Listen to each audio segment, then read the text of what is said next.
medium, these things that she just really had no business knowing. It was astounding at the time. And I was hooked. I was just 100% all in from that point forward. And it just was a domino effect from there.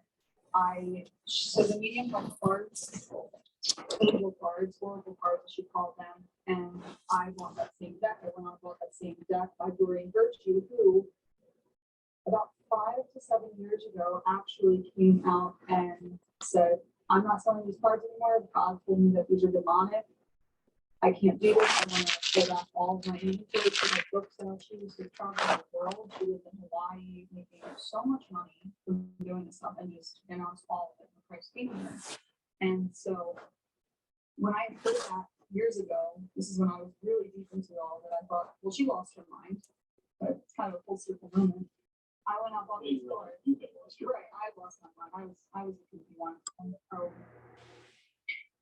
After I got into cards, I wanted to learn how to develop my own psychic medium skills, so I would write books about that. And it's all kind of self-help, getting into like the self-help kind of culture that just teaches you off the bat, you are your own best asset. You. It's all like essentially not therapy. So I'm doing that alongside learning about psychic mediumship and learning about tarot cards and things like that. Can you guys hear me now? Yes. All right, sounds good. I can hear you. Perfect. I think we got a little background noise, but wonderful. That's how the Zoom works, but we'll get it cleaned up here in a second and we'll get this ball rolling. Got a lot of cool things to talk about tonight. Cool. And I am not the host. Sandy is the host because she is more technologically savvy than I am. And it's going to keep me on track because I like to ramble. So she's the better part of me right now to keep me in line. So.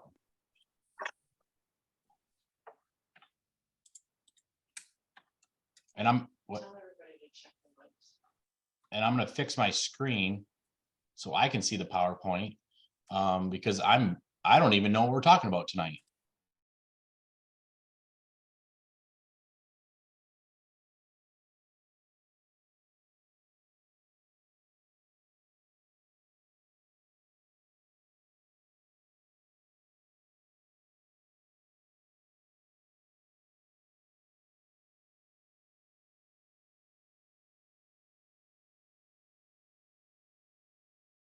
I read what you sent him. It was very polite of you, very professional. Hey, I'm trying to be as professional as Right. It was. no one can say I did.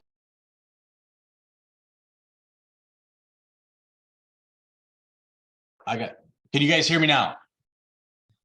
All right, we got it figured out. Excuse me. All right, Sandy, can you hear me?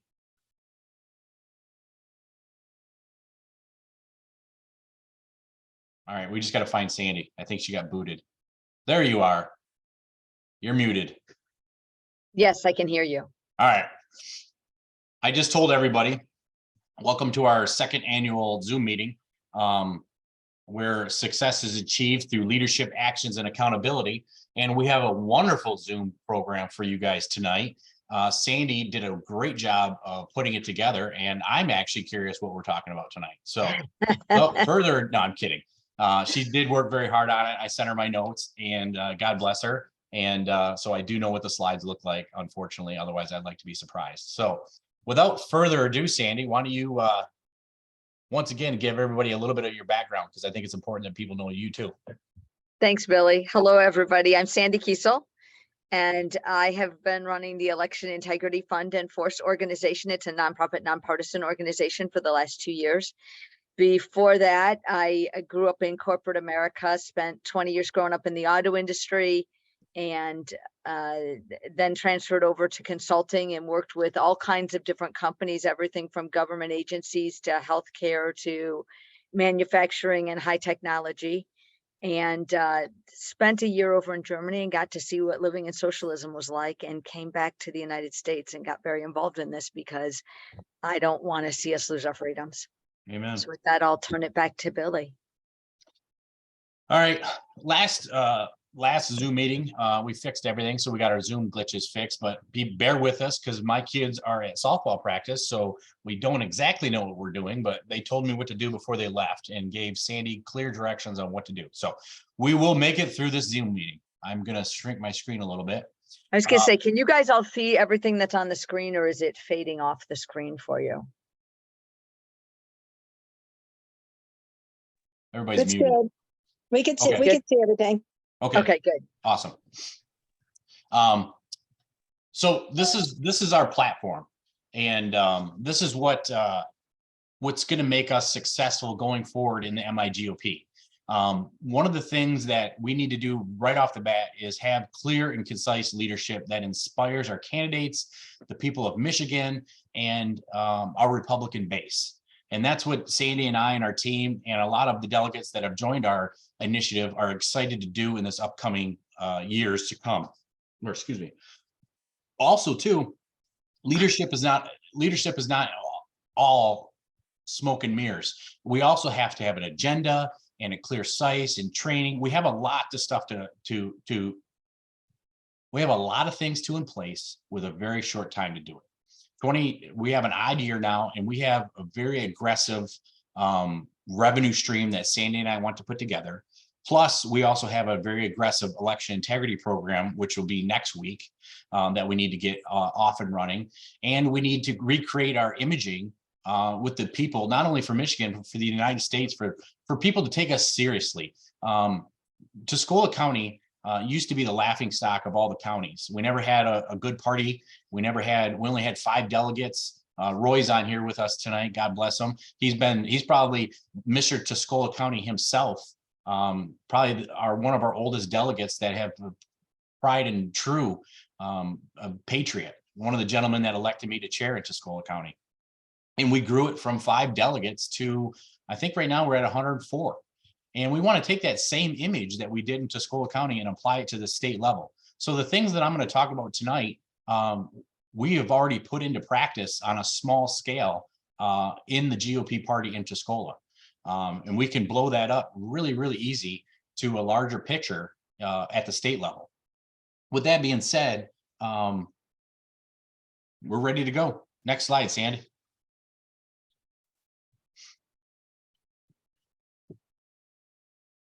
Maybe.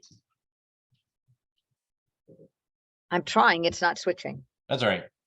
Hang on, I'll escape out and escape out. I'll keep talking anyway, because I know what the next All slide right, you is. keep talking. So the most important thing before we dive deep into revenue, which is very important for the MIGOP, is not just the revenue.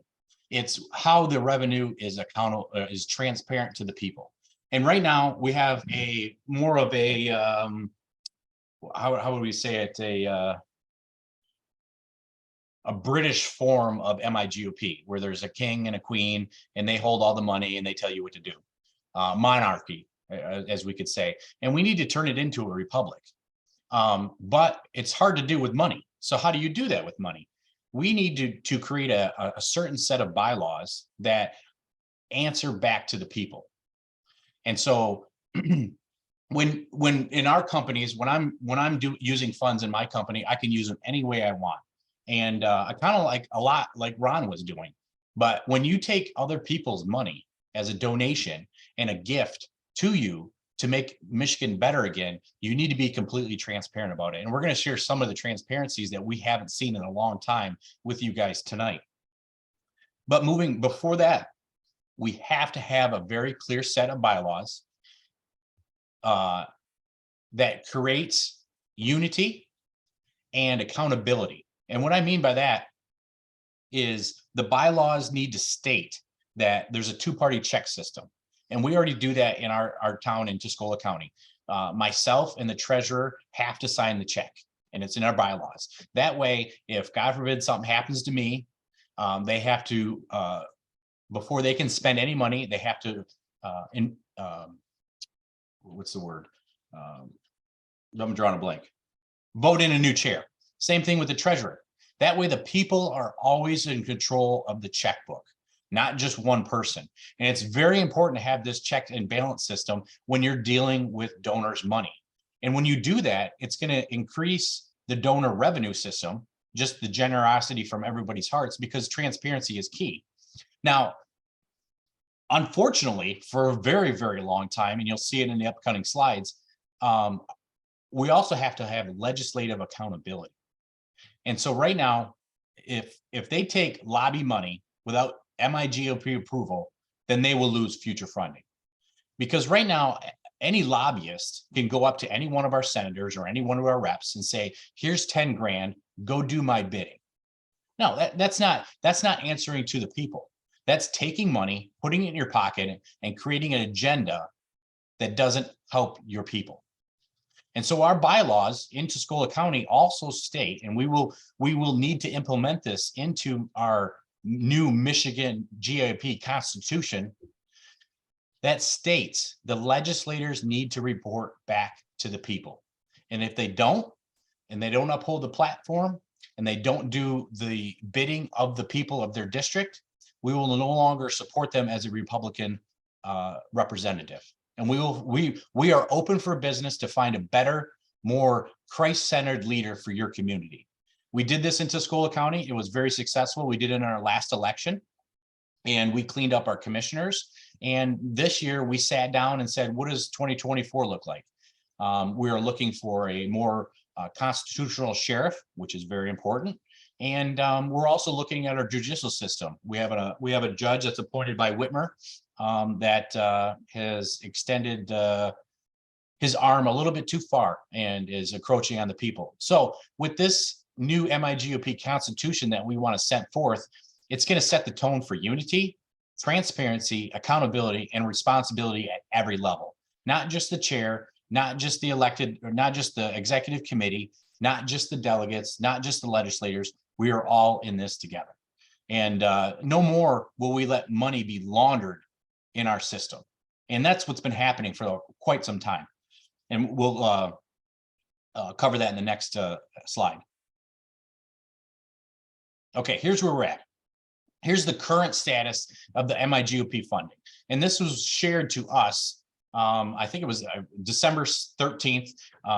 The Ron Weisner approved all of us to sit down in the basement of the Lansing Center of his building, and they shared with us small parts of the budget to try to dissuade some of us that were running for chair that it takes a gross amount of money, and basically it's a hopeless cause. And so with that being said, we kind of got to see some of the how the fudge is made. Okay, and which I had a sneaky suspicious of how it was made, but they shed a lot of light, and it threw a lot of red flags in my thing. So in 2022, the MIGOP took in approximately 27 million. That was from Michigan donations, Ron Weiser, and we'll break that down here in a minute, and also the NRC. Okay, but where did it go? We're going to break that down. So the MIGOP received in donations 7,639,382. And now this is, you can get this right from the website. It's called transparencyusa.org. And this is where we're citing our source. And it's very open to the public. And so this is where we got our numbers.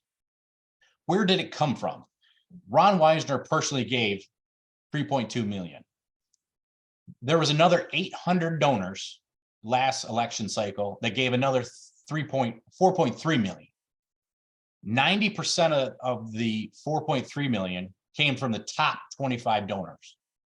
There was 25 people that donated $4 million. So with that being said, what are we missing here? Why is there only 800 donors, if that's a true statement, okay, in the Michigan MIGOP? 800 donors, okay? I think it's safe to say Tuscola County has more people that come to our party than 800 donors in Michigan. I mean, 800 people is not a lot of people. So what's going wrong, or what are we not seeing? And then you got to look at approximately there's 8 million voters in Michigan. 50% of them are conservative. 2.1 million donors donate or voted for Tudor. So if you take 2.1 million and minus 800 people, where is the rest of the 2.1 million donors? What is wrong? What do they see in the party that they just don't trust? It's complete transparency. We have zero. That's why, I mean, honestly, with all due respect, I don't give to somebody that I don't know where my money's going to. And so when you don't have transparency, how do you expect funding? Okay. And so we cannot continue the funded party based on asking people to open their wallets alone. That's ridiculous. When a few people control all the money, they control the party. We've seen that over the last 5, 6, 7, 8, 9, 10 years. This isn't news to everybody. It's just we're sick and tired of it, and we're ready to stand up and take our party back. We're doing it for our kids, our grandkids, and our future. Okay, so it's very clear with only 800 donors, people do not trust the MIGOP. It's pretty plain and simple. So what do? We have to rebrand and change our image. The MIGOP must be run as a business, a profit center with assets generating revenue. And why is that important? Because with all due respect, there's 2 election cycles. There is the off season, which we're in right now, 2023, where with all due respect, there's not a lot of donors out there during the off season. We're already kind of waiting for the election, and people usually give within the election cycle when they know who the president is and primaries and so on and so forth. And so during the off season, we need to generate revenue that supports us throughout the election cycle. We can be generating tons of money, and we'll get to that in a little bit. The next slide is the top 25 donors. It's very transparent. You can see them. You have Ron Weisner at the top. And with technology today, apparently we have a lag. But anyway, here's the donor list, copied right from transparencyusa.org. And here was the top 25 donors. I know there's only 10, but they only fit on so many slides. And so you can see right here, Weisner and the DeVosses donated the most money. We're right off the bat. And then you have some other patriots that donated and some other PACs. But this is basically the good old boys. This is Michigan GOP donor list right here. That's as far as they go. They don't call anybody. They don't rally the troops. They don't support our candidates. They sit back and use this as a giant money laundering system. That's all it is to them right now. And I'll prove that going on. And I'm also going to leave you with guys some stuff because I am been very busy doing this because this is not the only thing, but you'll see in future slides.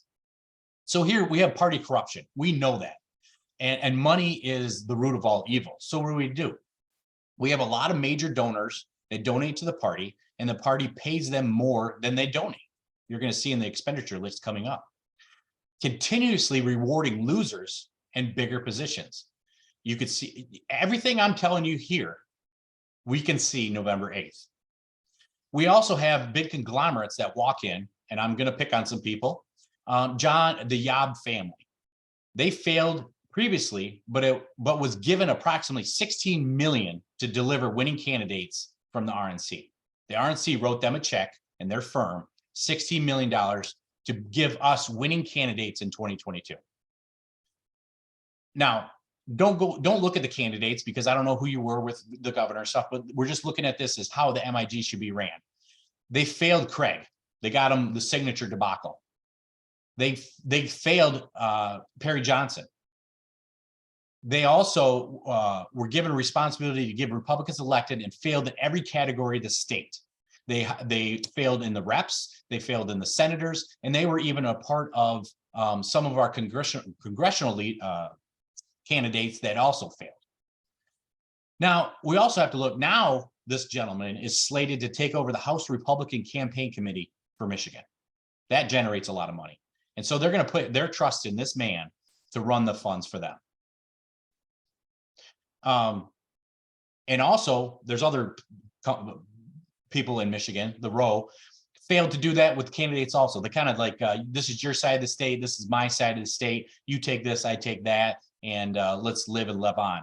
And so we have crucially 2 or 3 families in Michigan that are dictating all of the Republican policies and positions if you don't kiss the ring.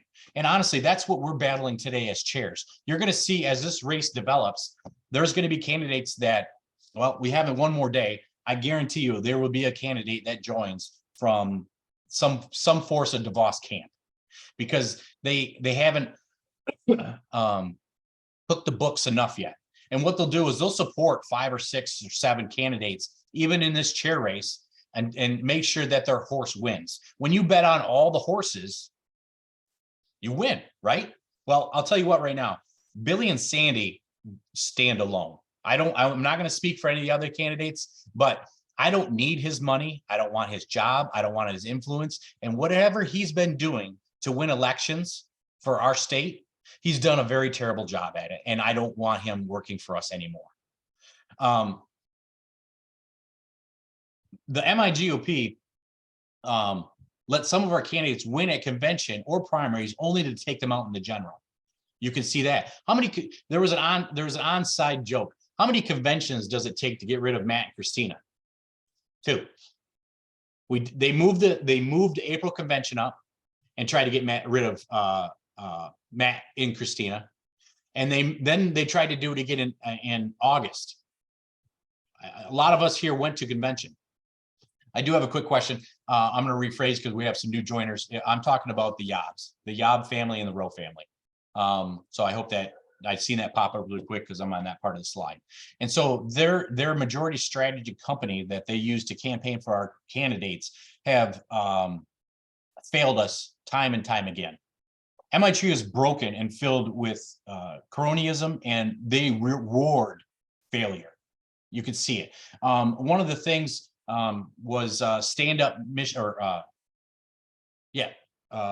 what was the proposal? Stand Up Michigan, which was Secure My Vote. How many?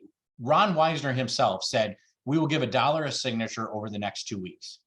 That money, I haven't talked to a county yet that got a return on their investment. I know Tuscola County, I think we sent in, I think it was 30 or 40 signatures. Actually, I think it was like 120 total for Secure My Vote inside Tuscola County that hadn't done it. I didn't get a $120 check. And I know a lot of other counties were doing that to raise funds at the county level. Promises made, promises not kept. There's And I have no to accountability. I have to just throw something in here because this is one of the areas I play in. Yep. And we were paying the counties $1 a signature, but for Promote the Vote, which is what passed on the ballot proposal, Mhm. they got that thing done in what, 6 weeks? Mhm. And they were paying $8 a signature at least. And I even heard upwards of $150 a signature. Mm-hmm. Yep.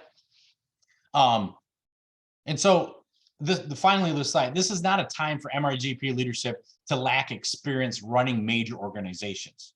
This is a Fortune 500 company. And we're all in. Sandy and I know how to do this. If we had one problem that we needed to fix, honestly, I would be supporting other candidates. I don't need to fix one problem. We have to fix the whole image and rebrand MIGOP. And you guys have a lot of great questions, and we're gonna tackle those at the end. But so keep coming them in, and I'm excited to answer some of them. So without further ado, we're beating on party corruption a little hard, but we have a paper trail that we're going to do a forensic audit when Sandy and I take over to recoup some of our misexpenditures. Here's an example. Your donations are outsourced to other companies. And this is just what we recovered in a little bit. This is all public knowledge. 2.4 million went to Storytellers LLC. It's a company based in Tennessee. They have no website and only 2 people own it. That's all we know about that. And they got $2.4 million. Now, if anybody out there knows what that is, I would like to know. Also, $4 million to Area Communications, a company based in Salt Lake City. Now, let's just say they're legit companies. Let's just say they are, which I don't believe they are. And I have friends researching them right now to say, what is that? Why do they get 2.4 million outside of Michigan's funding? And God willing, I'll have an answer for you very soon. But let's just say they're good companies and they did something. Well, whatever they did, they failed us in every election for the last 10 years. But let's just say, why are we spending money outside of state? 90% of the budget that we got in went outside the state. Gone. Why can't everything that we're going to share with you in the next upcoming slides can be done inside of Michigan? Why are we giving our money to other states? This does not help Michigan's economy. They do not know Michigan constituents, cannot be responsive to issues to help MIG because they are not intimately intertwined with Michigan. They don't know us. So you know why they outsource? Because it's harder to track the money. That's all it comes down to. That's all it comes down to. And with that being said, our little red contribution at the bottom, because we don't always, I hate coming to people with problems. I absolutely despise it. Okay. But with that being said, we always were going to come to you with a better strategy, and we're going to cover that at the end.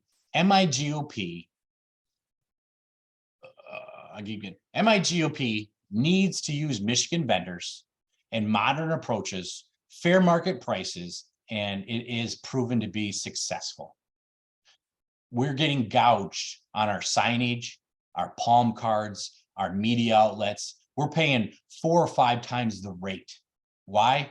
Because it's the good old boys.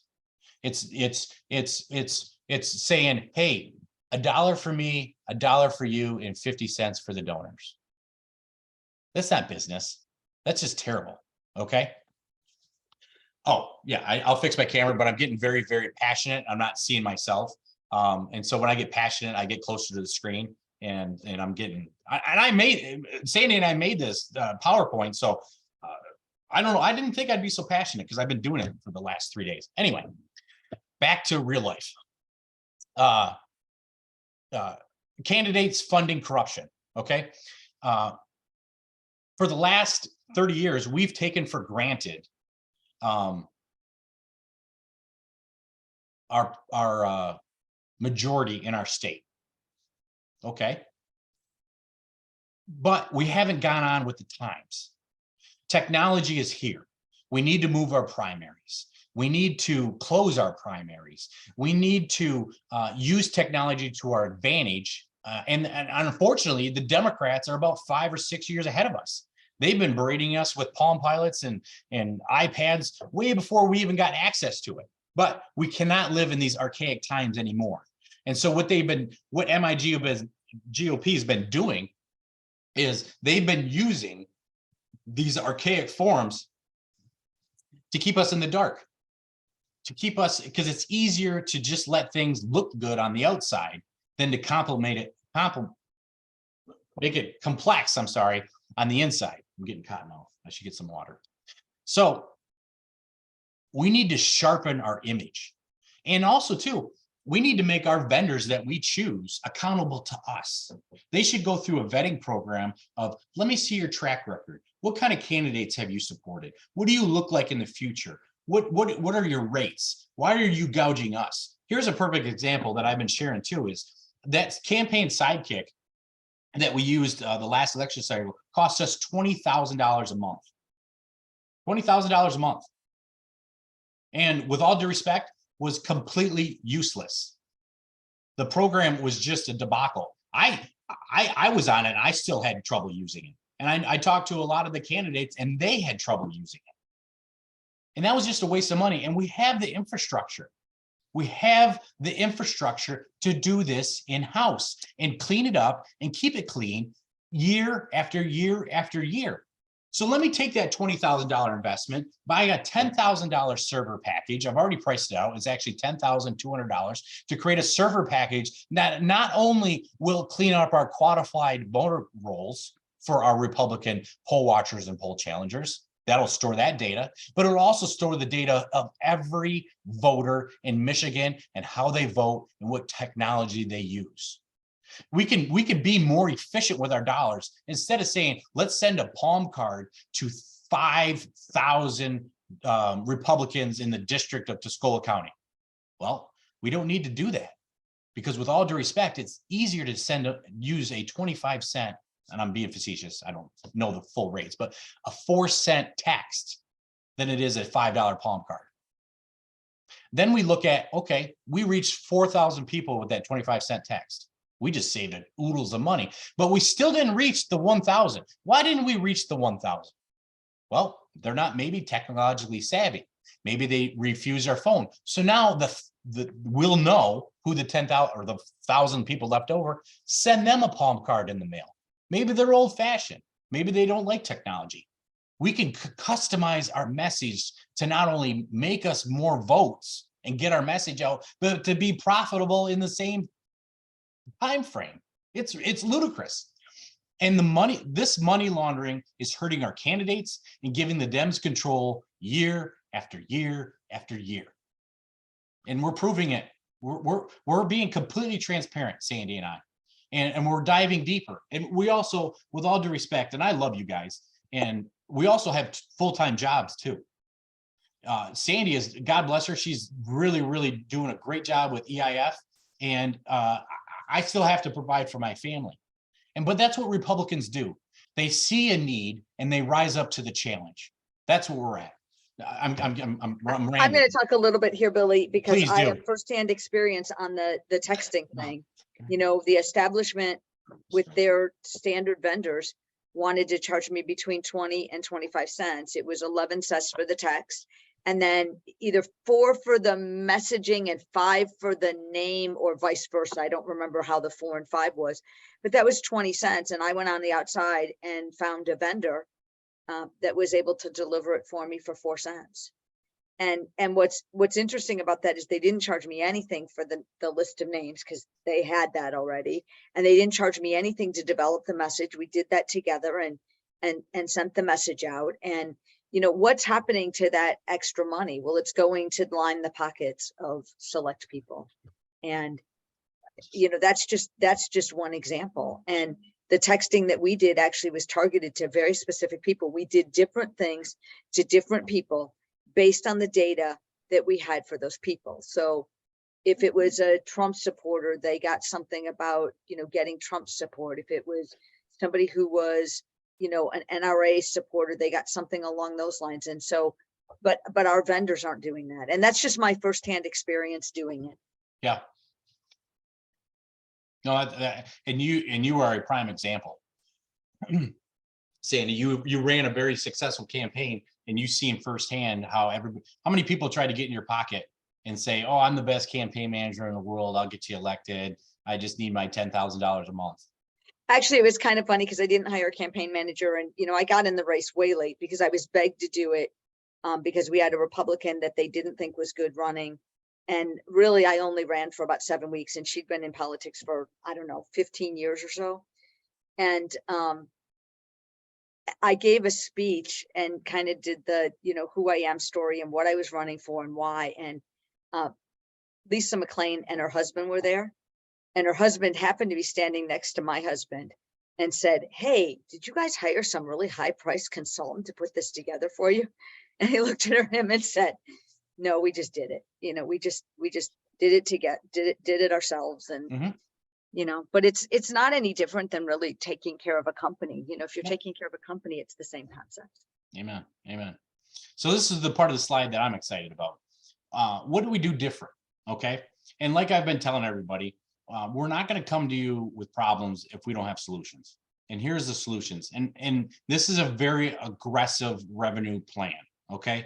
And I don't want to be conceited or anything, but our team is the only one that I feel confident that can deliver this in the time frame that we have. I know a lot of people could pull this plan off, but in the time frame that we have less than 12 months, because we can't do it in 2024. The plan has to be already in place. And so we don't have 2 years to do this. We literally have, well, after February, but we've kind of already cheated, Sandy, because we already started a little bit. We hedged. We're hedging our bet. How's that sound? We have 12 months to do this. I'll hedge your bet. So without further ado, here's our revenue stream that we want to be completely transparent and generate revenue for the MIGOP. We really feel the MIGOP should be a revenue generating business. That, with all due respect, because we need the funds to have a better way of life. Okay. And that's what I mean by that is, yes, it's going to take money. It's not, we have to battle money with money. Okay. But we also have to have a unified voice. We also have to have better candidates that share the load with the people and the delegates. And so we have a lot of stuff to whip into shape in 12 months. We need to develop in-house assets to deliver continuous 24/7, 365 days of the week cash flow for the MIGOP. And going into detail, these are just some of the things that we want to do. Well, we want to have a conference center / a trade show event, convention center. We have a media firm, resource center, and a financial investment program that we're looking into with our attorneys. And we're going to break those down for you here in the next slides. The first one, conferences and trade shows. So the people say the lobbyists. Well, we have to have a place for them to meet our legislators if we're going to change Michigan's constitution to answer to the people. So right now, we have bi-yearly conferences, okay? And we need to do that for our convention centers. And so we also need to do is open up, we need to have a space where we can bring in our legislators and sit down and talk strategy with lobbyists. And I hate the word lobbyists. It's businesses looking for a better deal in politics is basically what it is. And so if we want the lobbyists to come to MIGOP has to offer a space where they can sit down with the legislators and it is monitored in like a roundtable discussion where they can sit down and say, hey, we have construction problems, manufacturing problems, taxes, permits, infrastructure, whatever it might be that's hindering their business. It could be even COVID. How do we battle COVID from a legislative standpoint and reunite as the people? We have to have a venue to be able to do that. And we can charge for that. Businesses and lobbyists would love to have every legislator in one room over a 2 or 3 day period where we can bring in keynote speakers, how to have a stronger business structure. What can we do for the community? And have one-on-one training with the legislators in their districts and talk about bills that are going to make Michigan great again and for the Michigan people. We do it right now with every type of other organization. We do it with, they have drug conventions, pharmaceutical conventions, home builder show conventions. This is the exact same model. And people love to get away for a 2 or 3 day weekend and make their business better. And if they can sit down with the people that are infecting their lives with ungodly amounts of bills and policies and say, hey, chill out for a little bit, or could you fix this? That is a way to make funds, okay? Next slide. Now, we can have our cake and eat it too. Here's a prime example. I have some very good friends of mine in Saginaw, Michigan. They took a Kmart that's been out of business. It was a blue light special. And they completely renovated it into a convention center. It seats 7,500 people and it's leased every weekend for weddings, venues, corporate retreats. Right now, I asked him, I said, can I share how much you make? And he goes, you can. And he goes, just ballpark it for me. They generate $2.5 to $3.7 million a year leasing out their venues. That's it. And it's in Saginaw, Michigan. That's a gross amount of money. That's what they're netting. And they offer catering, they offer food and beverage, and it's a great place. And we need a place like this. For the last 30 years, or I'm sorry, for the last 10 years, we spent around I'm being conservative now, $300,000 a year on conventions. That's $30 million.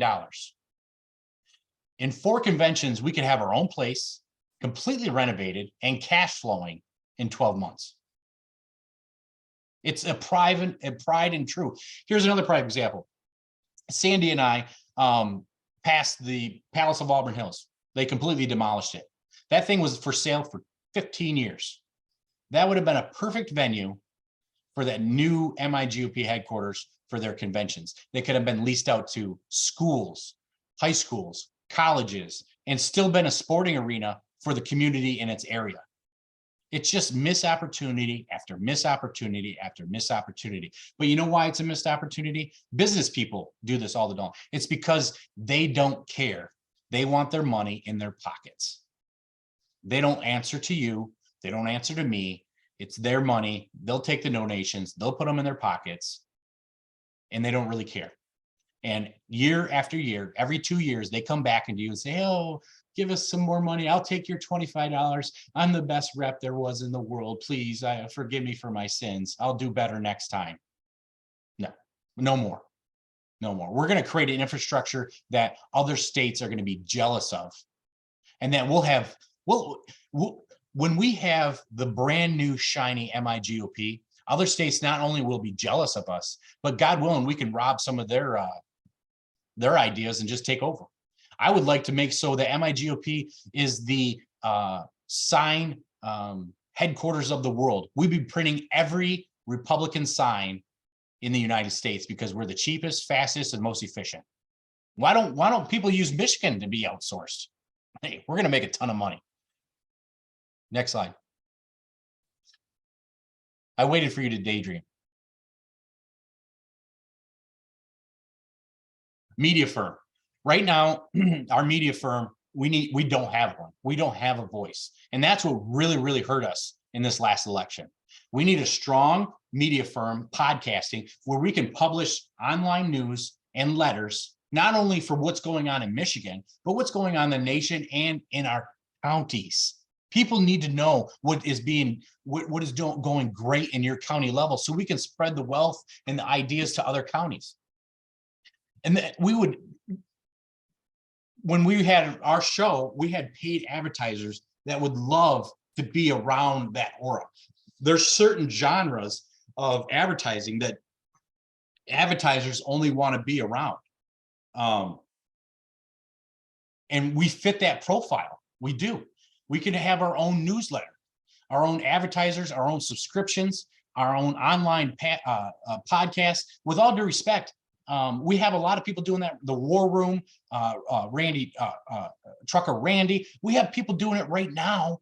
Why doesn't MIGOP have their source of information to train our delegates, to train our county leaders, to train our district leaders, to train our campaigns, to train our vendors, to get the news out that God is alive and Jesus loves you? I mean, come on. Our website is crap. I went to our website because I had to get signatures to run, and half the people on there were old signatures. There were old district chairs. I called them and like, I haven't been district chair in 3 years. Then why is your name still on the website? We can't even do that. No, not on our watch. We're going to be clean, we're going to be crisp, and we're going to be efficient.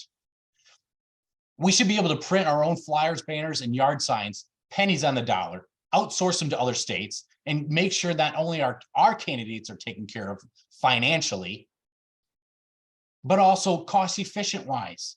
We're wasting money by padding the pockets of money launderers day after day after day. And that's just corrupt and ungodly.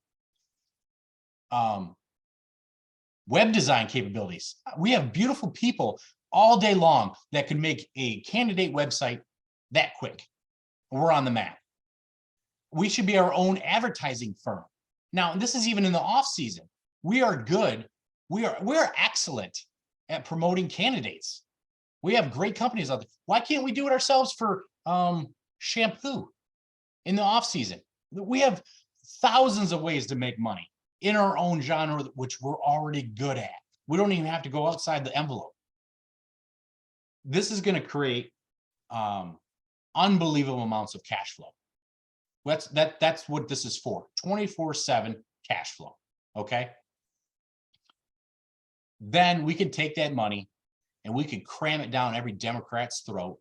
We can win every ballot proposal. We can take that money and say, look at us now. We can take that money and say, Ohio, do you need help?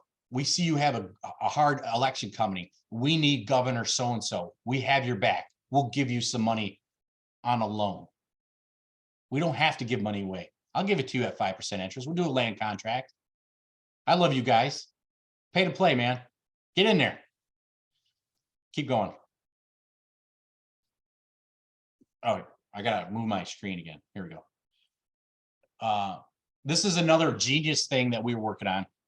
It's in the infancy, but in the off season, we will able to, just like in the business world, develop a type of profit sharing where funds that are not being used during that election cycle, we can turn it into an investment program and give back to our candidates when they need it during the election. So this one is a work in progress, but we should get it. We should be able to grow our funds when we're not using our funds, and don't let them be stale. Money should be always moving and always growing up. And that's what a good business model has. So this is an investment program that we want for everybody. So next slide. This one's Sandy's expertise. You're taking this one over, Sandy. I was gonna say, this one's mine. Why is it? Oh, this not one's working? all There you. it goes. So one of the things that I've worked on through a lot of the consulting I did was really about lean processes and process improvement. And if you look at MIGOP, as Billy said earlier, all of our processes are broken. And we just talked about a bunch of places to make revenue, but there's also this other tangible piece that is waste.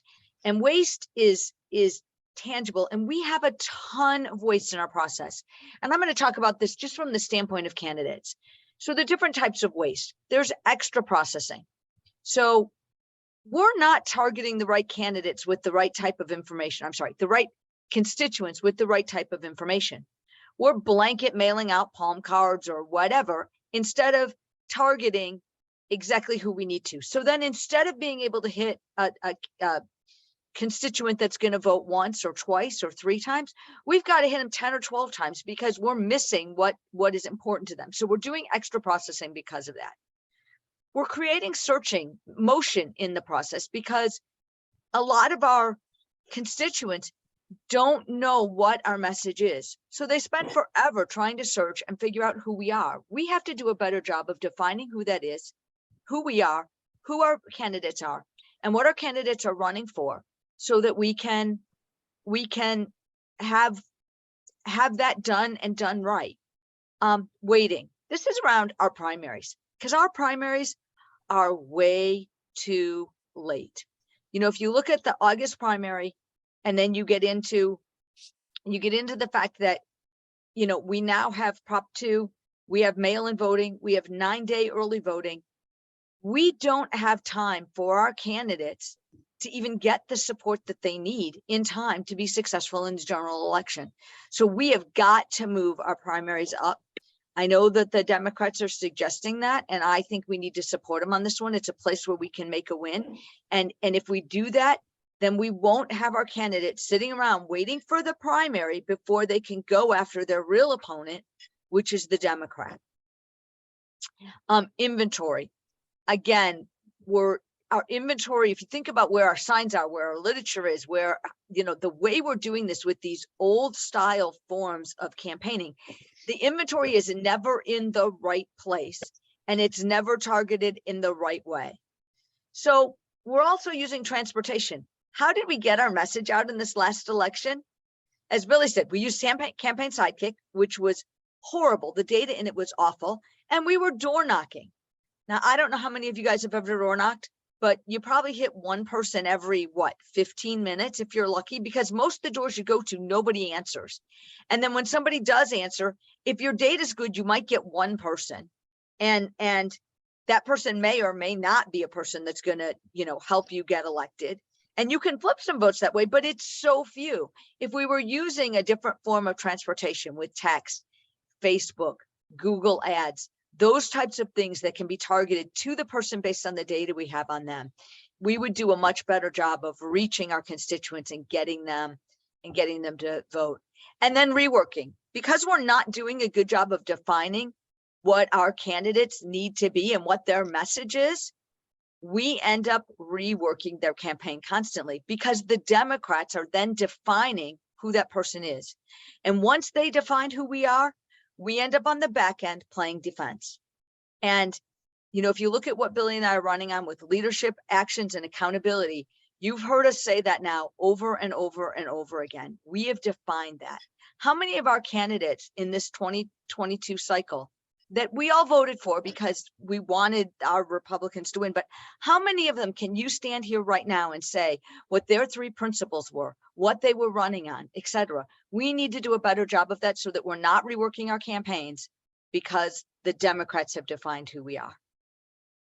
That's a solid thing. And and I just want to add to that a little bit, Sandy. Door knocking is still a key aspect of why Absolutely. 100%. But Absolutely. we have to give you the technology to be better door knockers Right. and be more efficient with your time. We can't have 15-minute downtimes. And we need to give you the technology to not only door knock, but door knock efficiently, and also be able to make sure you reached every constituent. And so, and that's one of the things that we'll cover in a future chapters, is with county training and what the county level can do at every election. So. And I'll just throw in there before we move on is that, you know, this is my expertise. When I did consulting, I worked on process improvement at corporations, all sizes. And our company's strategic strength was complex human processes. And that's what MIGOP is. It's a bunch of complex human processes in a very complex structure, because we have a matrixed organization, essentially, where we have different lines of reporting and different ways that revenues come in. And so it's a very complex organization, and it's human processes. And that Yep. was my expertise when I was consulting. Yep. So now also too, here's a source of funding that we don't want: negotiating with RNC. Well, we already know right now that Ron Romney has her own agenda, and we're looking for a better candidate, with all due respect. I pray that happens. That, just so you guys know, that it's supposed to happen the 24th of January. I think she has the votes. She'll probably still be the national chair. But with that being said, our negotiation with NRC isn't thank you for whatever you give us. It's what you owe me. We are a swing state. Wyoming does not need $20 million. They are going to go red with their 3 electoral votes.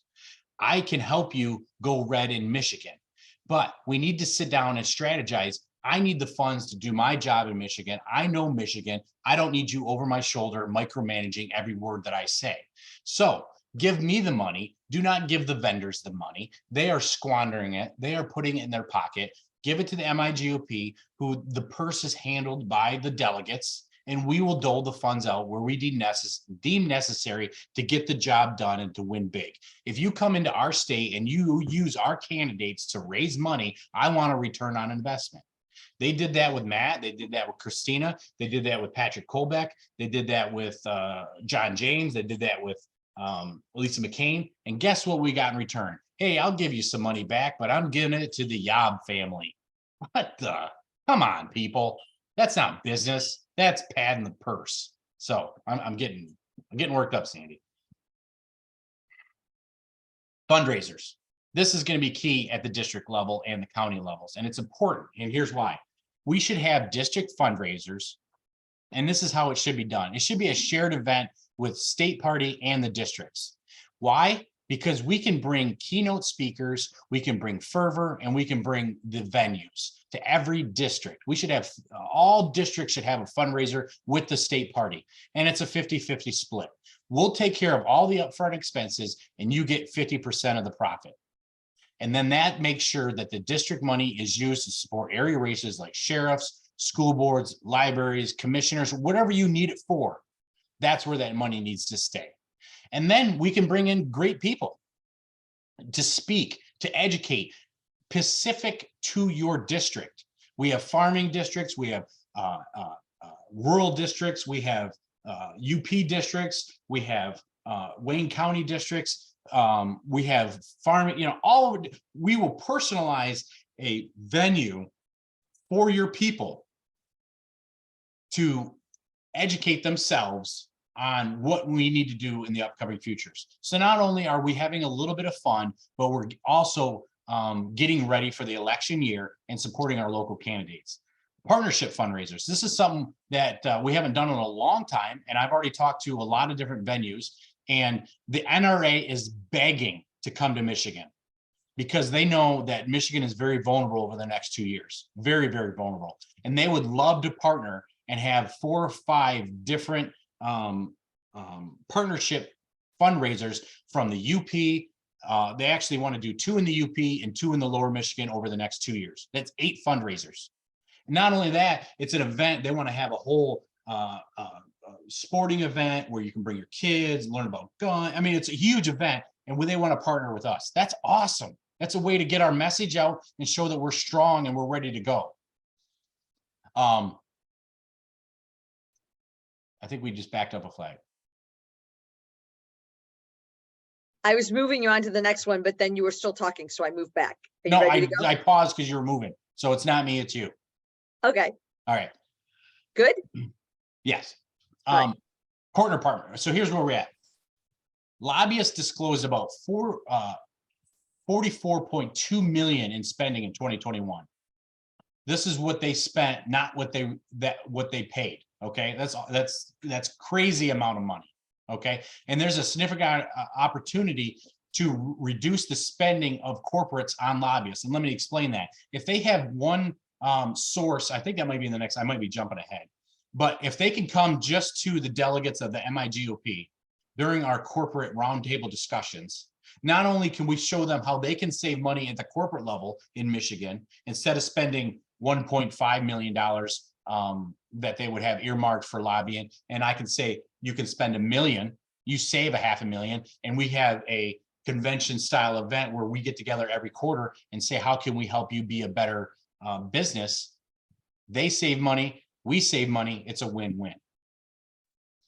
We need to work together. Not only lobbyists are here to stay, but what the problem is they're turning our legislators against us and making them lazy. That's the best word I could probably say for it. Am I right, Sandy? Is lazy? Yeah, they're lazy.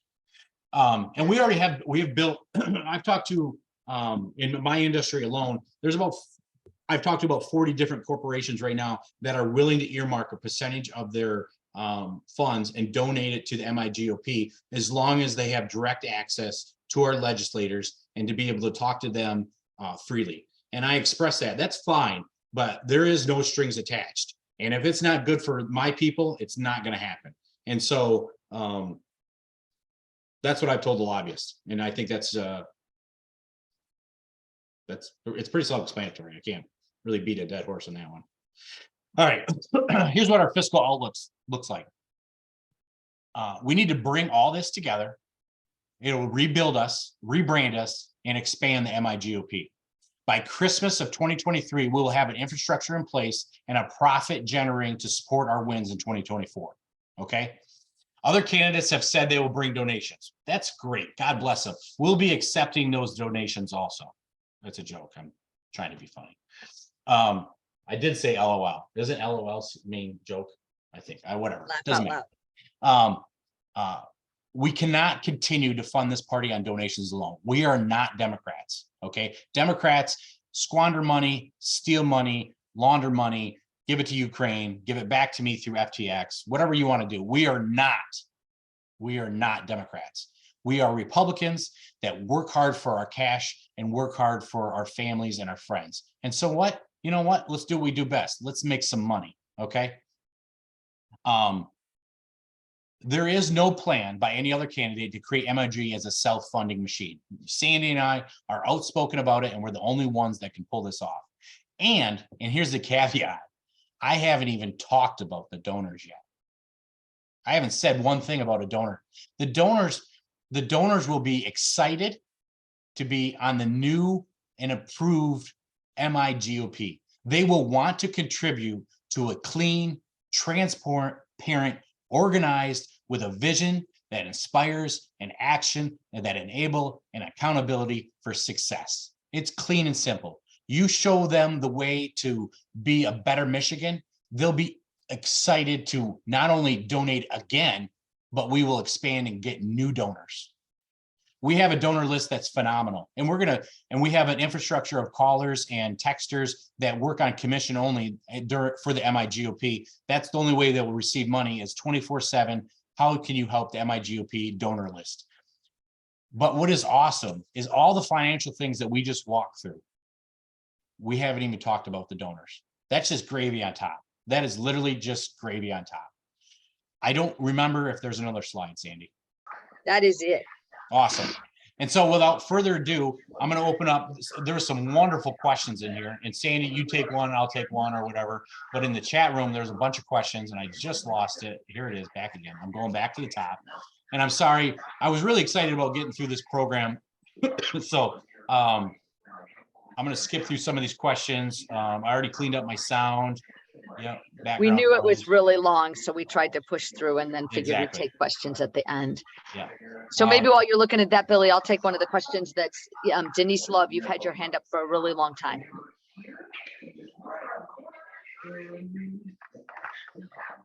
I was just saying, hi, I'm here. So no, I'll take my hand down. Okay, great. Thank you for coming. We're glad you're here. Jeff, you're next. Can you hear me? All right. I had a couple of questions. One, I had a different experience with the Sidekick app, and I just wanted to say, when I went out and knocked doors, yeah, it's a little bit clunky of an app. Yeah, it's extremely overpriced, and I think we could just replace it with hiring a contractor to write the software. But whoever did the voter targeting, I thought did an excellent job. I don't know who did that. It's not the app, obviously, it's what the data was when we plugged into it.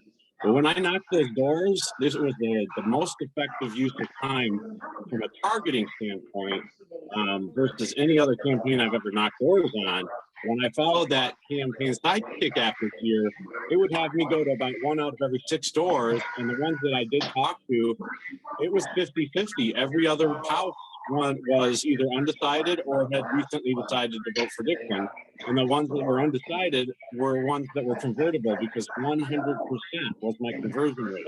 All I had to do was about a 2-minute conversation that mostly highlighted the fact that her running mate Hernandez was the appropriations chair that stopped Whitmer's 45-cent gas tax. And within about 1 or 2 minutes, I'd circle back to the question, can we count on your vote for the Dixon Hernandez ticket? And I had 100% of that half of the list that was undecided say yes.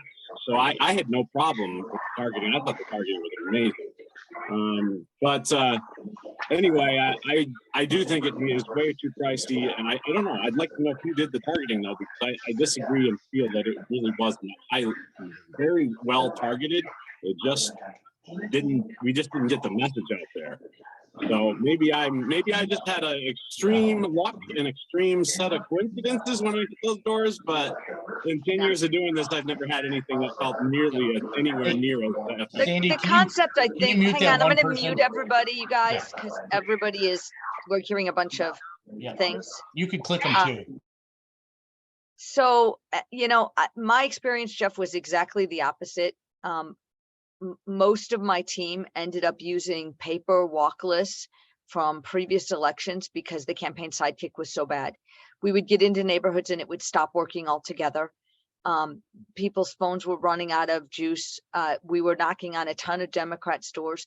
We actually resorted to going to people's houses that had American flags or red, white, and blue flowers in their yard, because that was actually resulting in better things. And I know several other candidates who switched from using campaign Sidekick and started paying for other apps to be able to use it themselves, and we're using donation money to use something else. So I'm glad you had a great experience with it, and that's really interesting to hear, but boy, not what I heard and not what I experienced. And I think that app concept is, it goes back to that technology discussion. We do want technology that's functional and at your fingertips and on your phones. It's the right solution, but it needs to be appropriate priced, and it needs to include the 90 points of data that we have on constituents. We know everything we can know about their buying behaviors, their likes, their dislikes, and yet when we were door knocking, we didn't have any of that in campaign Sidekick. So, and with campaign Sidekick too, what I wanted to bring across was the investment and the return on investment on that. every election cycle, we harvest in some sort of campaign sidekick. Every election cycle, they use something different. With all due respect, 1 year's worth of infrastructure, and we could have it done ourselves, and we can continue to improve it year after year at the county level. So as you get new delegates in, we can put in new data. It's not rocket science. Instead of saying, Right. oh, Utah, give us campaign sidekick again, where the targeting is great. And you're spot on, Jeff, because I know where you live. You live next to me, and we used it because that's all we had. But the infrastructure, that money, I mean, 20, if I were to give Jeff 20 grand, he can not only build a better sidekick, but that's all it's going to take. And then have a yearly fee of maintaining it for another 20 grand. We're going to make money. And then we can take our campaign sidekick data and program and farm it out to other states. I can go into Ohio with MIGOP's version of campaign sidekick and say, hey, I know campaign sidekick is going to give you 20 grand a month. I'll lease you ours for 15. And we have better data. It's just a waste of money. We're not efficient. So one of the questions on here, is that legal in regards to campaign finance? And that's when we were talking about investing money and strategies. Yes. We've already talked to our attorneys about it. They're digging into deeper, but no, we will never do anything that infringes on campaign finance law. And but just like, how do I say this tastefully? I'm going to take every loophole possible that I will when I go to pay my taxes. So they make loopholes for a reason. And if you're not utilizing them, you're not being a good steward with your money. So if there's a campaign finance loophole that I can support my candidates better with, we're sure going to take it. So Christy, let's take a live person. Hi, Billy. Hey. One question for you, since you already answered my first one, which is about the campaign finance. I was hoping that you'd already investigated it, and I thought you probably had. Yes. For some of the locations you're going to be speaking at in the near future, my county included. Yep. Is there any thought to putting like these PowerPoints on like a flip chart poster board thing, because we don't have the technology to put them up on a big screen for you? Yeah. So what we'll do is I'll just bring the technology with me, and it's a win-win. Okay, cool. I have beautiful daughters. Unfortunately, is it unfortunately, Mom, or fortunately? I have 4 daughters. I didn't get a son. Fortunate. Oh, it's fortunate, is it? Yeah, it feels fortunate. Until you pay for the weddings. Yeah, I feel so fortunate. Thanks, Mom. And they all want cars and trucks and stuff right now. I got 2 that are driving. I put them in charge of infrastructure. I said, if you're going to follow Dad around all these places, and like, you need to contribute. And they're like, what do we need to do? I'm like, get out the PowerPoint and get out your laptop and get out your projectors. They said, okay, sounds good. Because I said, I don't want to do it because I want to talk to people. And they said, Dad, we got this. You already told us you're computer illiterate. Yeah, I am. And you know what? I thought too, coming from high school, I've been out of school now, it'd be 22 years. I thought I would keep some of this technology. No, I'm getting old. Yeah. So, anyway, I another think question. I think Michelle we can had. come up with a big white wall for you. Thank you. My audio is down. Michelle had a question, and I I'm think gonna mute on everybody my again, phone. Billy, so you'll have to unmute yourself, but it's getting okay. It's noisy got again. nothing to do with it, what's coming in. It's the Zoom audio. And I don't know. okay. All right. It's Michelle said, how do we pay rent in March? Well, if God willing, Sandy and I are taking over, I will not be accepting Ron's wonderful building of $500,000 that he needs to keep that body going. So the rent, graciously enough, will be free, compliments of my dad.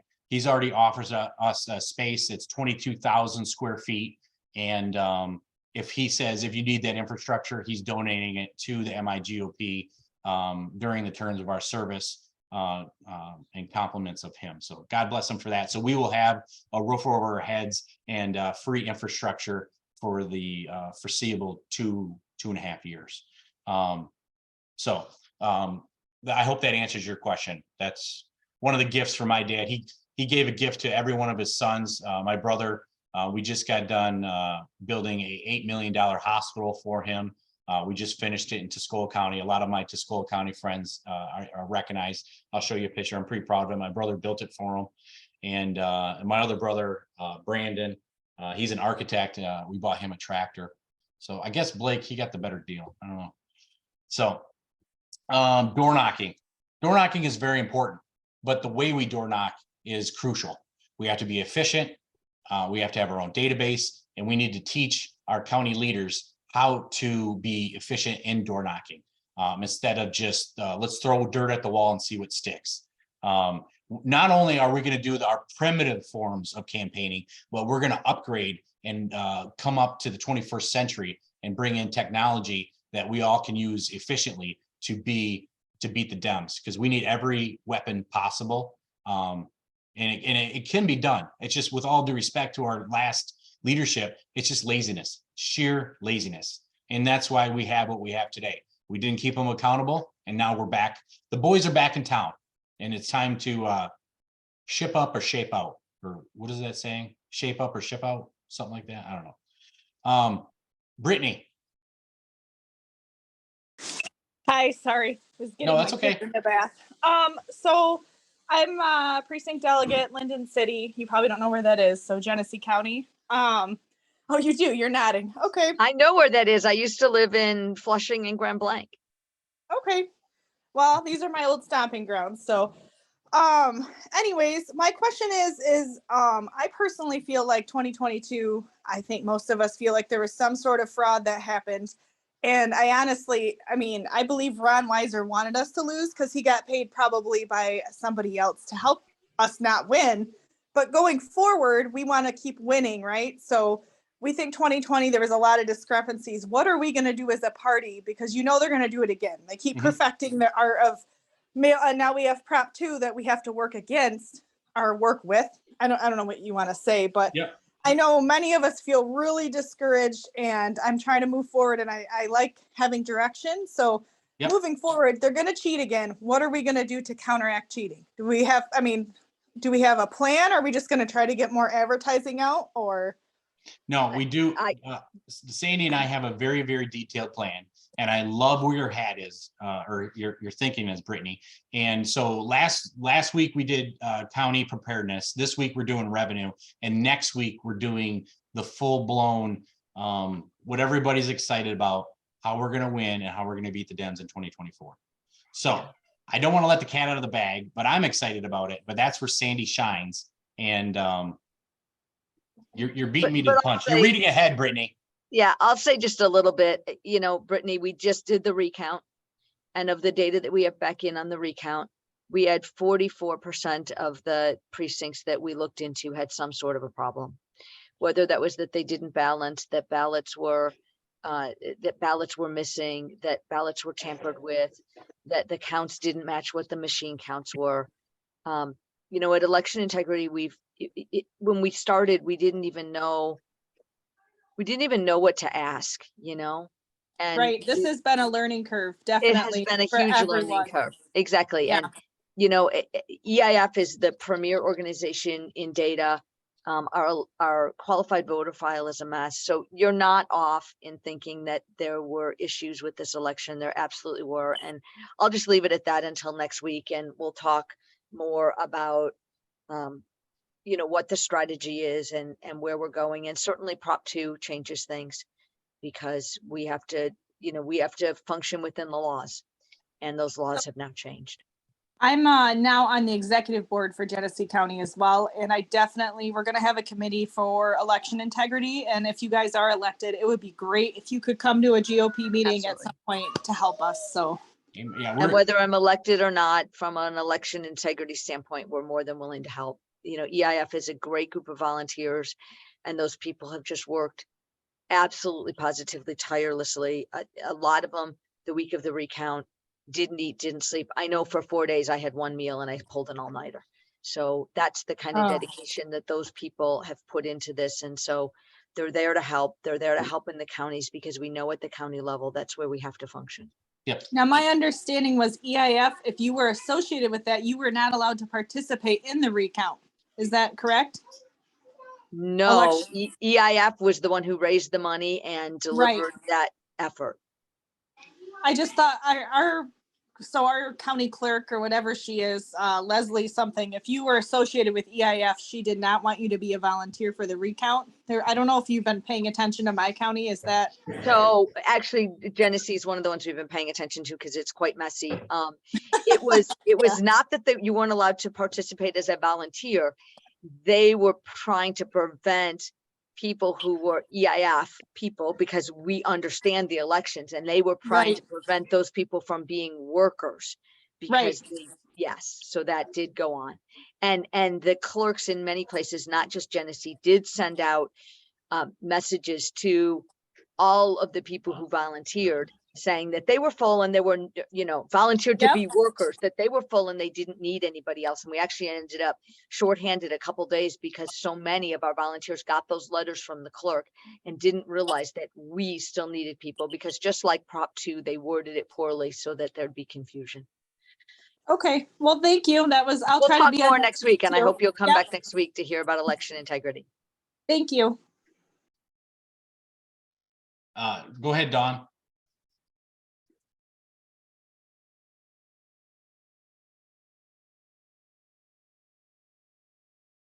Can you hear us, Dawn? Are you there? So while we're waiting for Dawn to unmute, Billy, do you have questions from the chat? Have you been able to Yeah, look at the so chat? this was a good question. I don't know, TD, he had this question. Where do you plan on having conventions? That's a great question. I've already sent out my real estate feelers.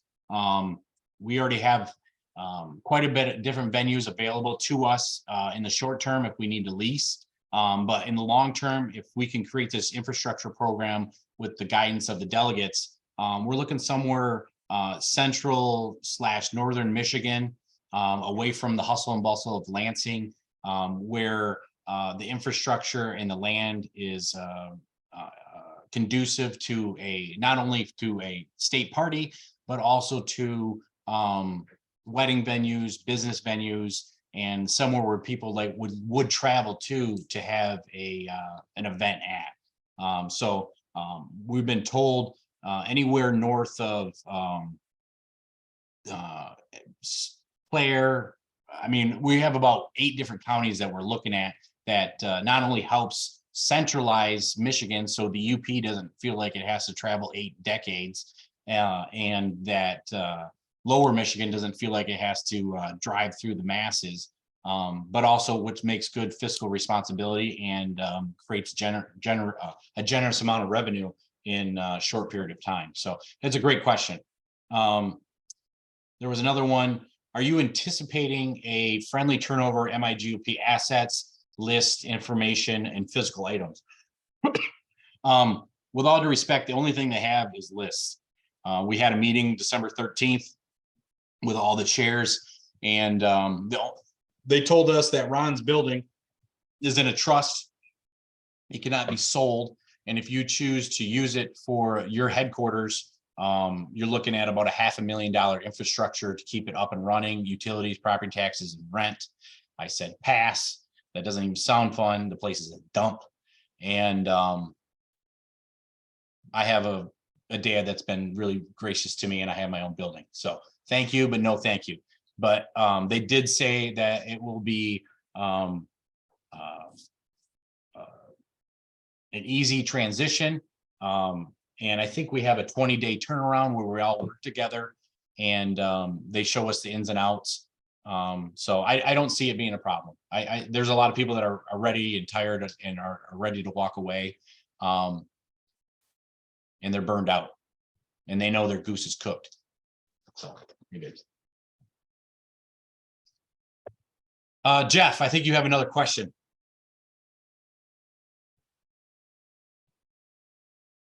Jeff, you're muted. Okay, I wanted to ask, has anyone been able to get the qualified voter file and voter turnout lists statewide from the Secretary of State Bureau of Elections? I've been back and forth, basically being strung along by that office ever since the middle of November. I think I'm close to getting my hands on it, but they have done everything they can to string me along. And I just wanted to know if anybody has had any success actually getting their hands on the file.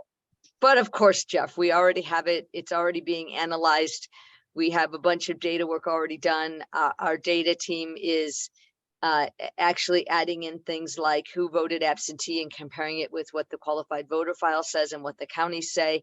We're not ready to talk about it yet because it's not completed yet. You know, we've only had it for about a week now, and it was the holidays.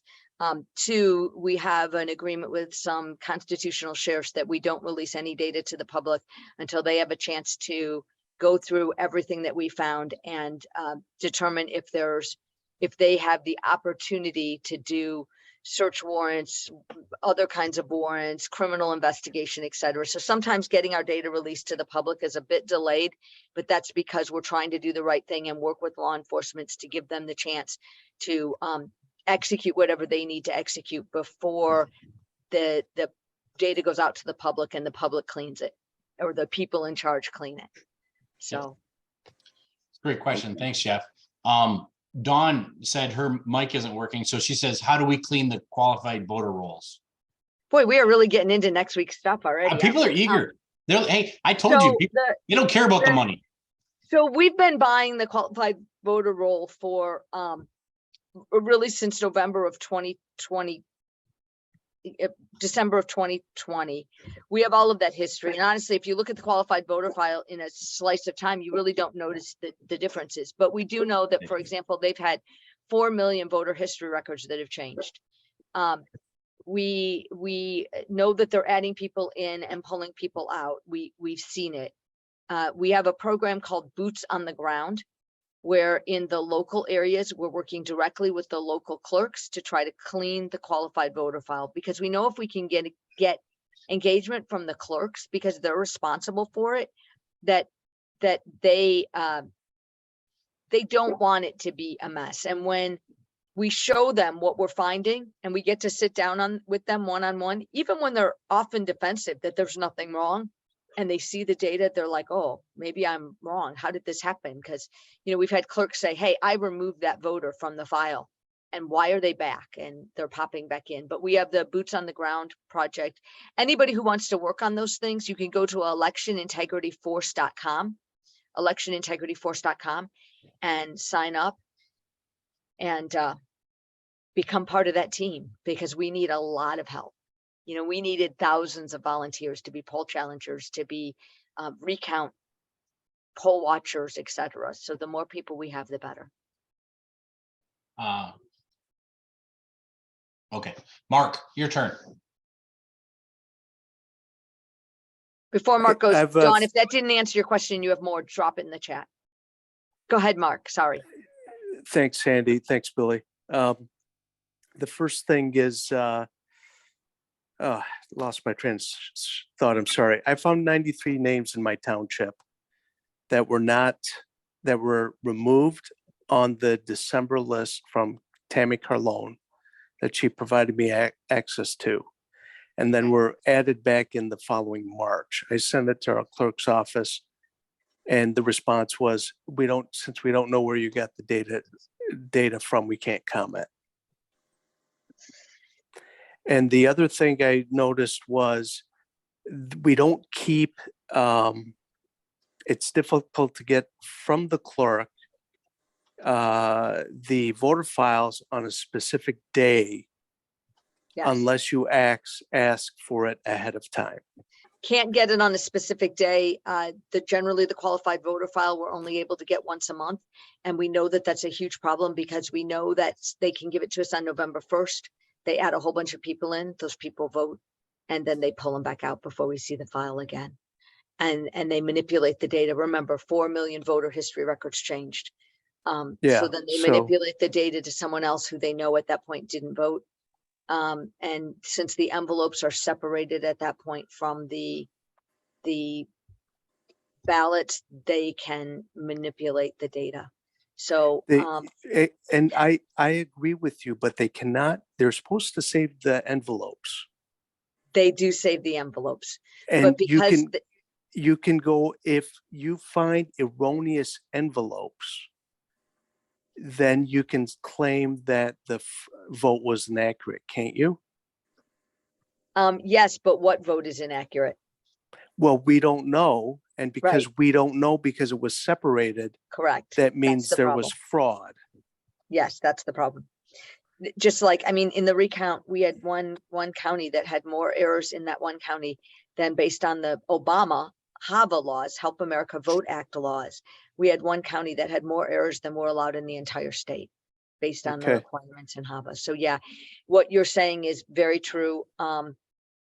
You know, what I would say is let's get you in touch with our data guys, Mark, and if you'll drop your full name and phone number into the Phil chat. O'Halloran already has it. Patrick Colbeck, I gave it to him when I first found it. Nothing has happened. I pulled, I have images of all the ballots from November 2020 election, from the absentee ballot images from the machine. Mhm. And I sent them all to Colbeck and Joe Brandeis.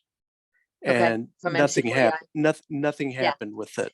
And you know, like I said in the beginning, we've certainly been on a learning curve. You know, in the beginning, we thought that all we needed to do was tell people that there was a problem, and once they saw that there was a problem, they would do something, right? I mean, we were all of that belief because this is America and we don't have dirty elections, and we quickly found out that that didn't work.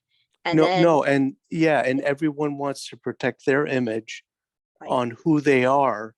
And even the poll workers, a lot of them don't think they're doing anything wrong, except for in Detroit. Like in Bloomfield Township, they're actually there. They want to make sure things are done rightly, and they're very supportive of it.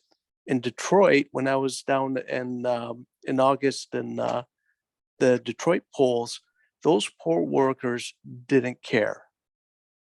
And Yeah, I'll tell they you didn't though, want you to see anything. Some of them did, some of them didn't. It just depended. you know, it was interesting because going into this cycle, we really didn't think Wayne County was the worst place. We really thought it was going to be Oakland County. And I I can tell think you now that I the think data's coming in, that's exactly where it was the worst. That's not to say that there's not problems all over the state, but as the data's coming in, we're seeing that Oakland was a big problem. let's see, regarding investments for the MIGOP, if it's set up similar to the accounts for people running on campaign, people running for elected office, I believe you'll have to, number one, you don't want to put the funds in stocks or mutuals. You want to put it in treasuries, anything that returns a secured interest rate where it won't go down. So I think number one, that would be important. Very strict guidelines with respect to how pension funds are required to be invested. That's number one. And I think you have to record the interest income as it occurs if you're going to do it that way. That's my 2 cents on that, but I think it should be possible. Lastly, on I had one more topic, and I think if I remember it, I'll raise my hand again.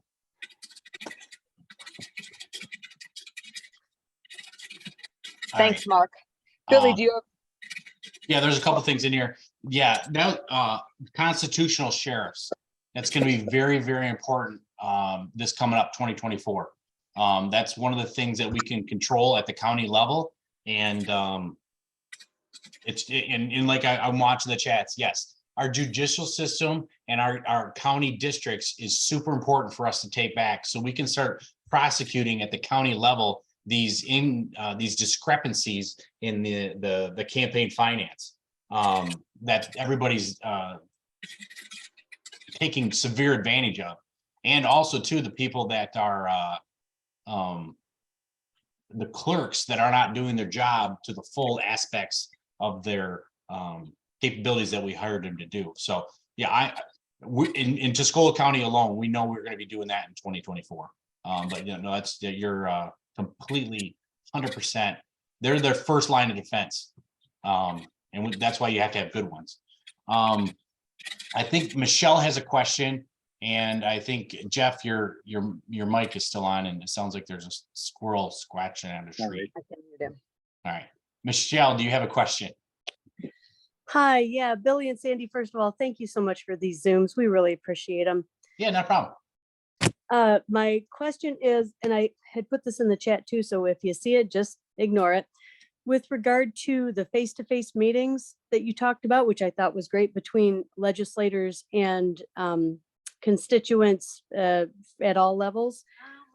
Maybe I missed it. How do you plan to hold those legislators accountable if they say, I get money from my congressional caucus. I don't need money from you. I'm not going to meet with the constituents. Billy, I'll let you take that one. My phone's glitching. Just a second. So, I think that, Here, Mom, let me my jump in phone- here. I think that comes down to leadership. Sorry. If you look at the reason why we have so much division in the party right now, it's because we haven't had strong leadership. And leadership sets the tone. It sets the vision. It makes it so that everybody understands how what they're doing every day links to MIGOP delivering that vision. And then we hold people accountable. And if we have people who are not willing to support our values, then we have to take action against that and ensure, just like you would in any other company. The only difference between a not-for-profit company and a for-profit company is what you do with the profits in the end, and we have to treat it that way.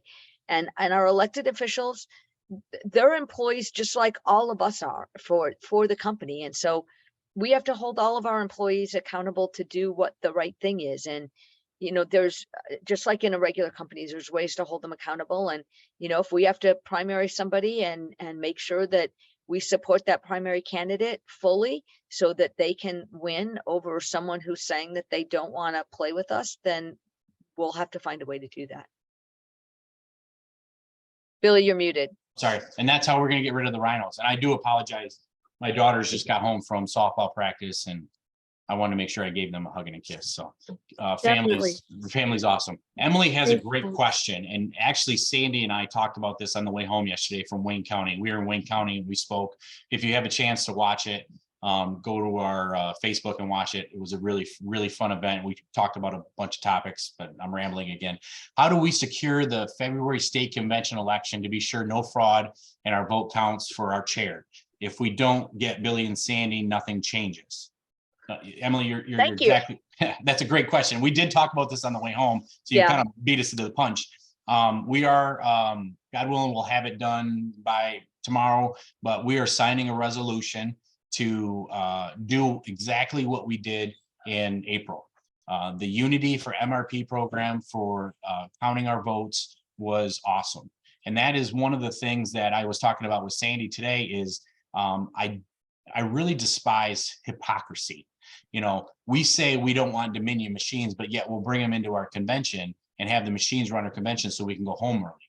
No, we need to lead by example. And so we're gonna sign a resolution and we're gonna pass it around to all the other candidates. And hopefully they would like to have our February convention ran just like our April convention, which went very, very smoothly. And it showed the world that hand counts work when you're talking about 2,000 delegates. And because that's what we're going to be pushing for with proposal 2 out there, doing hand counts at the county level. So we're putting our money where our mouth is, so I hope that answers your question, Emily, but that was a great question and you kind of beat us to the punch. So you guys are you're too good. I feel like you're cheating, or like Sandy emailed you our PowerPoint already, or it's probably one of my kids texting you guys what we're talking about. Jenny, I don't know if we called on you yet. Jeff, your hand is still up. You're one of those regular guys. But Jenny, do you have a question? Or is it Jeannie? Once again, I got to remind her, I don't do names.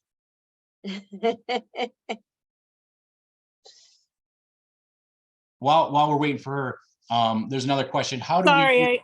No, go ahead. Oh, Sorry, it took me forever to unmute. I'm so sorry. So I'm the chair of the Calhoun County Republican Party, and I just want to thank you guys so much for these detailed conversations. This is very refreshing, and I am particularly impressed with the outside of the box thinking. So I have two questions. Number one, I'm a grassroots girl from way back, dyed in the wool, and I'm very interested in protecting the rights of the citizens to elect their own officials. And so while I like aspects very much of this idea of bringing the lobbyists who we do need sometimes. I'm a homeschool mom. I'm busy. I need people to speak on my behalf sometimes, as we all do. So I like the idea of bringing them together in these conversations, but I also don't want to centralize power and control in the MIGOP. That's something that we should, as conservatives, be fighting against. And so how do you balance that? I really want to empower the people in the voting booth without over empowering MIGOP. And then I have another question after that, if I can. Yeah. Let me answer that one really quickly, because we already did it in Tuscola County. And all we did is if you are a legislator and you do not uphold the platform of your district's goals, which I'm just going to use Tuscola County as an example, the Republican platform, and fighting for God and country with everything that you do, we will run somebody against you, plain and simple. What that did was gave our county the nuclear codes to our legislators. I don't want to use that, but I have to use it right now because our legislators are not coming back to our communities and our county levels and reporting on what is happening at Capitol Hill. And so that put the fear in a lot of our candidates in Tuscola County. Our meetings are every month. They come now regularly, they report, they're asking guidance. When we call, they pick up the phone and say, how can I help you? And that really started shipping them up. I want to do the same thing as at the MIGOP level. But let me add on that. You're exactly right. I don't plan on being the chair for the rest of my life. Neither does Sandy. We want to build an infrastructure just like they did, just like the Bible. There's good kings and there's bad kings. So what we need to do is make sure that when you get a bad king, he can't go through and ruin everything. He has to go through channels. And so we have to strengthen our executive committee at the state level. How do we do that? Give it back to the delegates. I really feel that our executive committee at the state level is handpicked by district chairs, and actually the current chair did a lot of handpicking himself. That should be completely 100% delegate controlled. You should not be, right now, you cannot be a delegate and still be on executive committee. No, you should be a delegate because that's the first line that is voted by the people. The delegates should have that. And I think it should be increased. Right now, I think there's 147 executive committee members. I could be wrong. I don't remember everything. I would like to change that because Tuscola County, Huron County, and Sanilac County in our 9th district does not have any representation right now in the executive committee at the state level. So how is my voice being heard at Tuscola County's level? Because I don't think it's very fair. So what we need to do is it should not be based off of population. It should be based off of square foot. Exactly. Electoral college kind of Exactly. approach. And so we need representation from every county. And so I feel, and it should be an odd number, our state executive committee should be built up as 3 delegates from every county. We have a wonderful voice. It'll be an odd number, and that's the way it should be ran. And then they keep the chair accountable for his actions in the board. And they would have to be able to, they would have vetoing power with a 2/3 majority vote if they don't like the way the chair is spending money or the direction of the MIGOP. And so they have the ability to stop the chair at a moment's notice instead of waiting 2 years. So just like our constant, we have the executive branch, our judicial branch, and our legislative branch. It's the same thing. That system works. And we need 3 parliamentarians that would sit down and look at our bylaws or our MIGOP constitution that we want to make sure that all the voices are being heard and fair and square. So you're beating me to the punch. I think that was our 4th week venue, but thank you. And we will be talking more about that in the future as our our grand idea for the new MIGOP bylaws that we would love to pass in August convention of 2023. So that was a great question, and I'm ready for, if I answered it correctly, please let me know. If I didn't, ask again, and I'm ready for your second question. Okay, thank you. No, I appreciate that very much. So my bigger concern was not for the delegates, because that's still a small pool, but to the actual wide pool of voters. But I'm not as worried as I was a minute ago.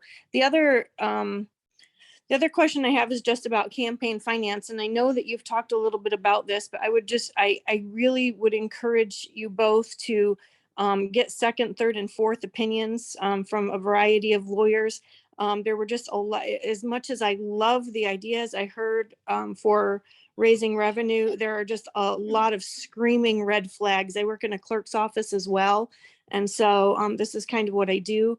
And I just had a lot of red flags, and I would not want these great ideas to be the source of attacks from the Democrats because we're breaking campaign finance laws. So I just really encourage you to get second, third, fourth opinions from a variety of experienced lawyers with expertise in that area.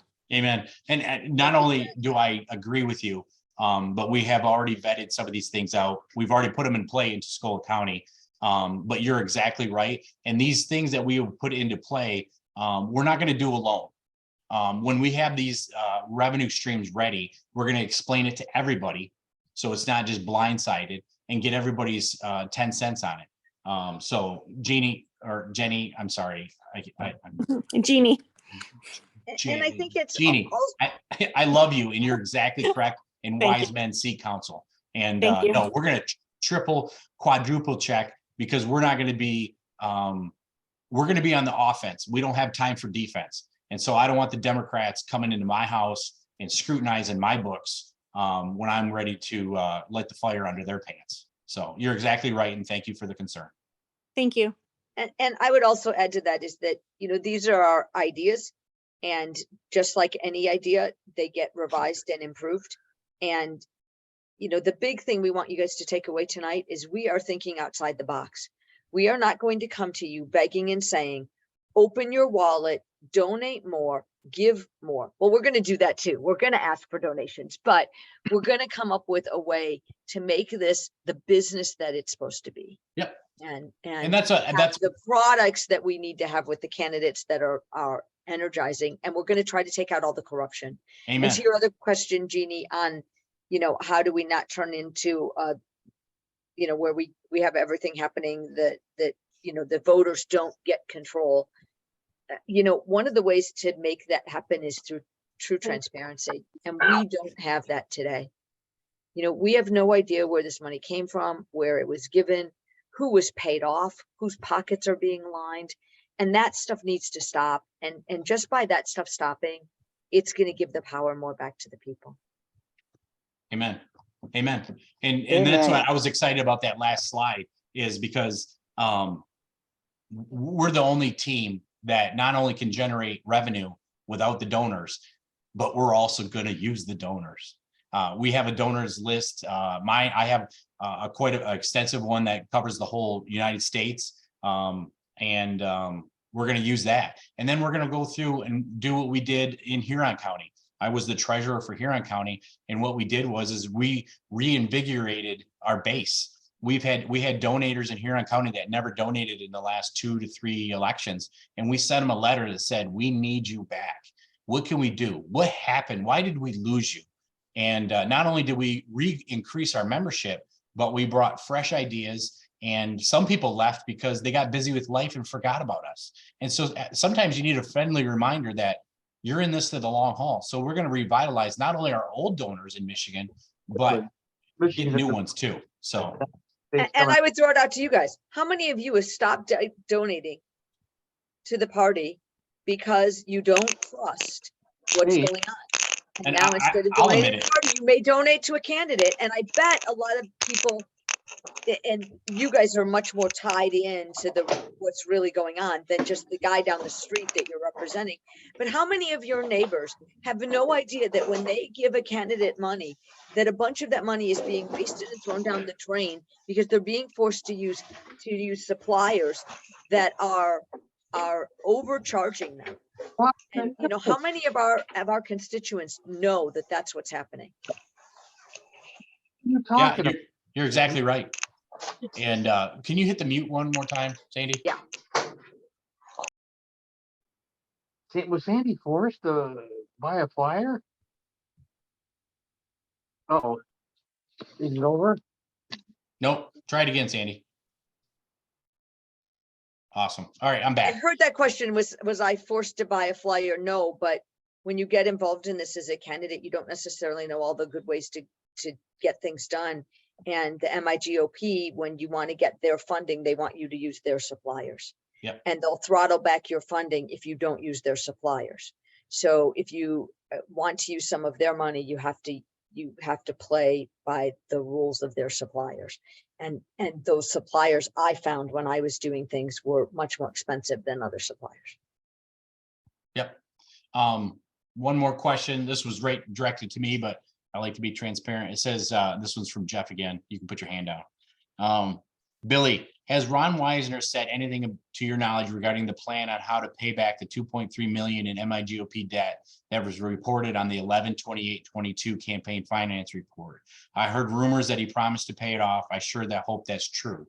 On our December 13th meeting that we got invited to, they told us that they were looking at not only handing over the keys to the castle, but also handing a checkbook over with zero money in it.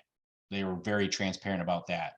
They also said that the convention, they have no, Ron has no appetite for paying for it again out of his pocket when he's leaving. And so they, unfortunately, I think I just sent it to Sandy yesterday, but they did pass through the policy committee and the budget committee to charge every delegate $50 for convention in February, so it doesn't come out of Ron's pocket.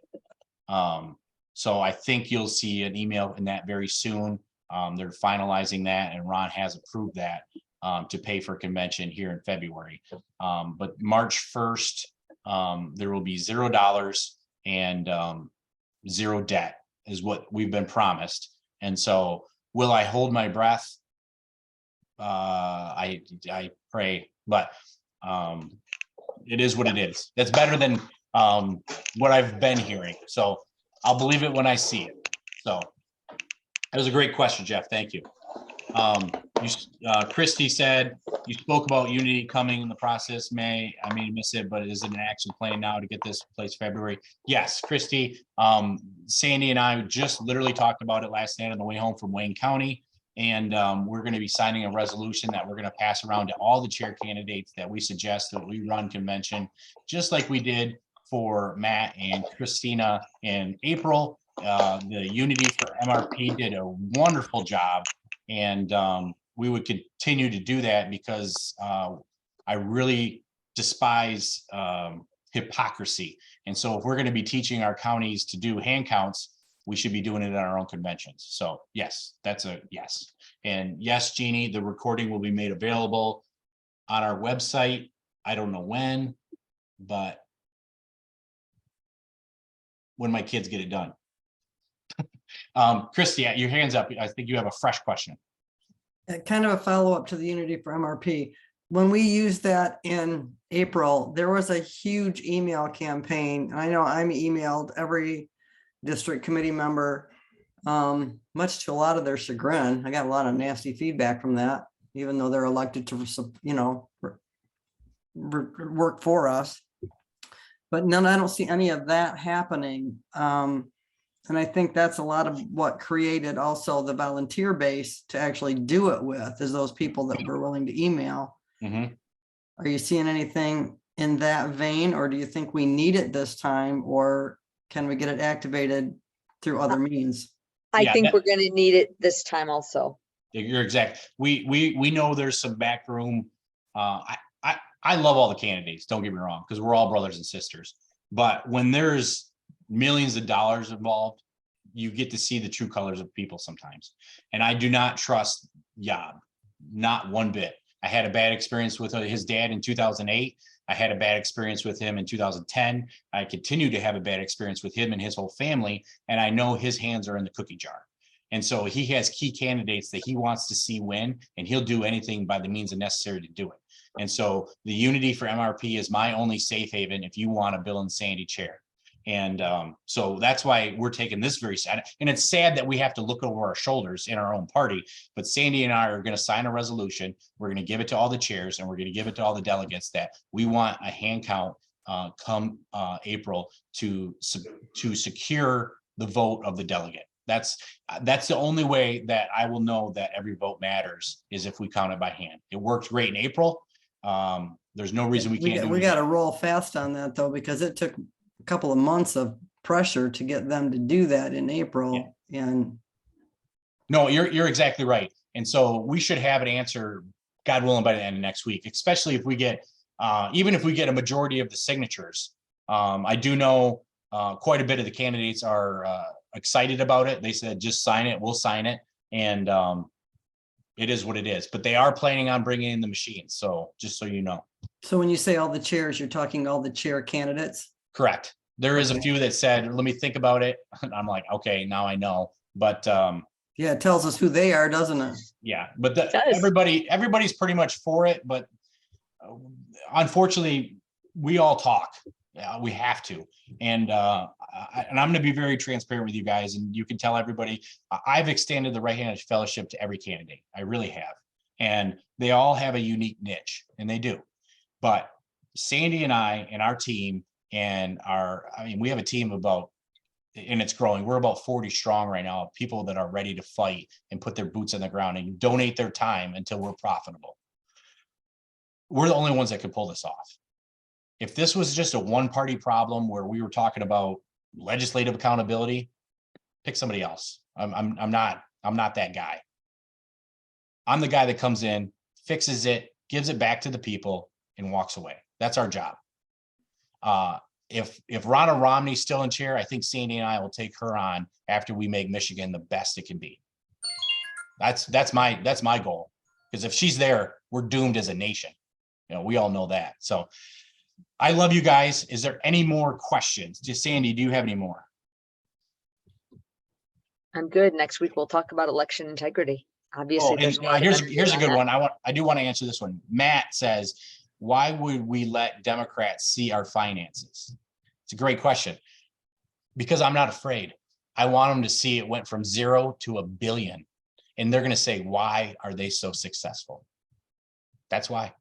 I'm confident in our success, and I'm confident in our ability to generate revenue. And I want to show them we went from $0 and a crappy MIGOP to the best thing in 2 years. And what happened? The people said enough is enough. And they gave back to their community. And we're going to burn the Democrats to the ground. I want them to be jealous of us. I want them to say, what happened? There's another one. Is it open to every delegate? What about a closed primary? 100%. Unfortunately, that has to go through legislators, which we don't have. But we definitely know that they're going to be moving the primary. Do you know the date, Sandy? February is what they want. They want to be. There's no date. Just like Iowa.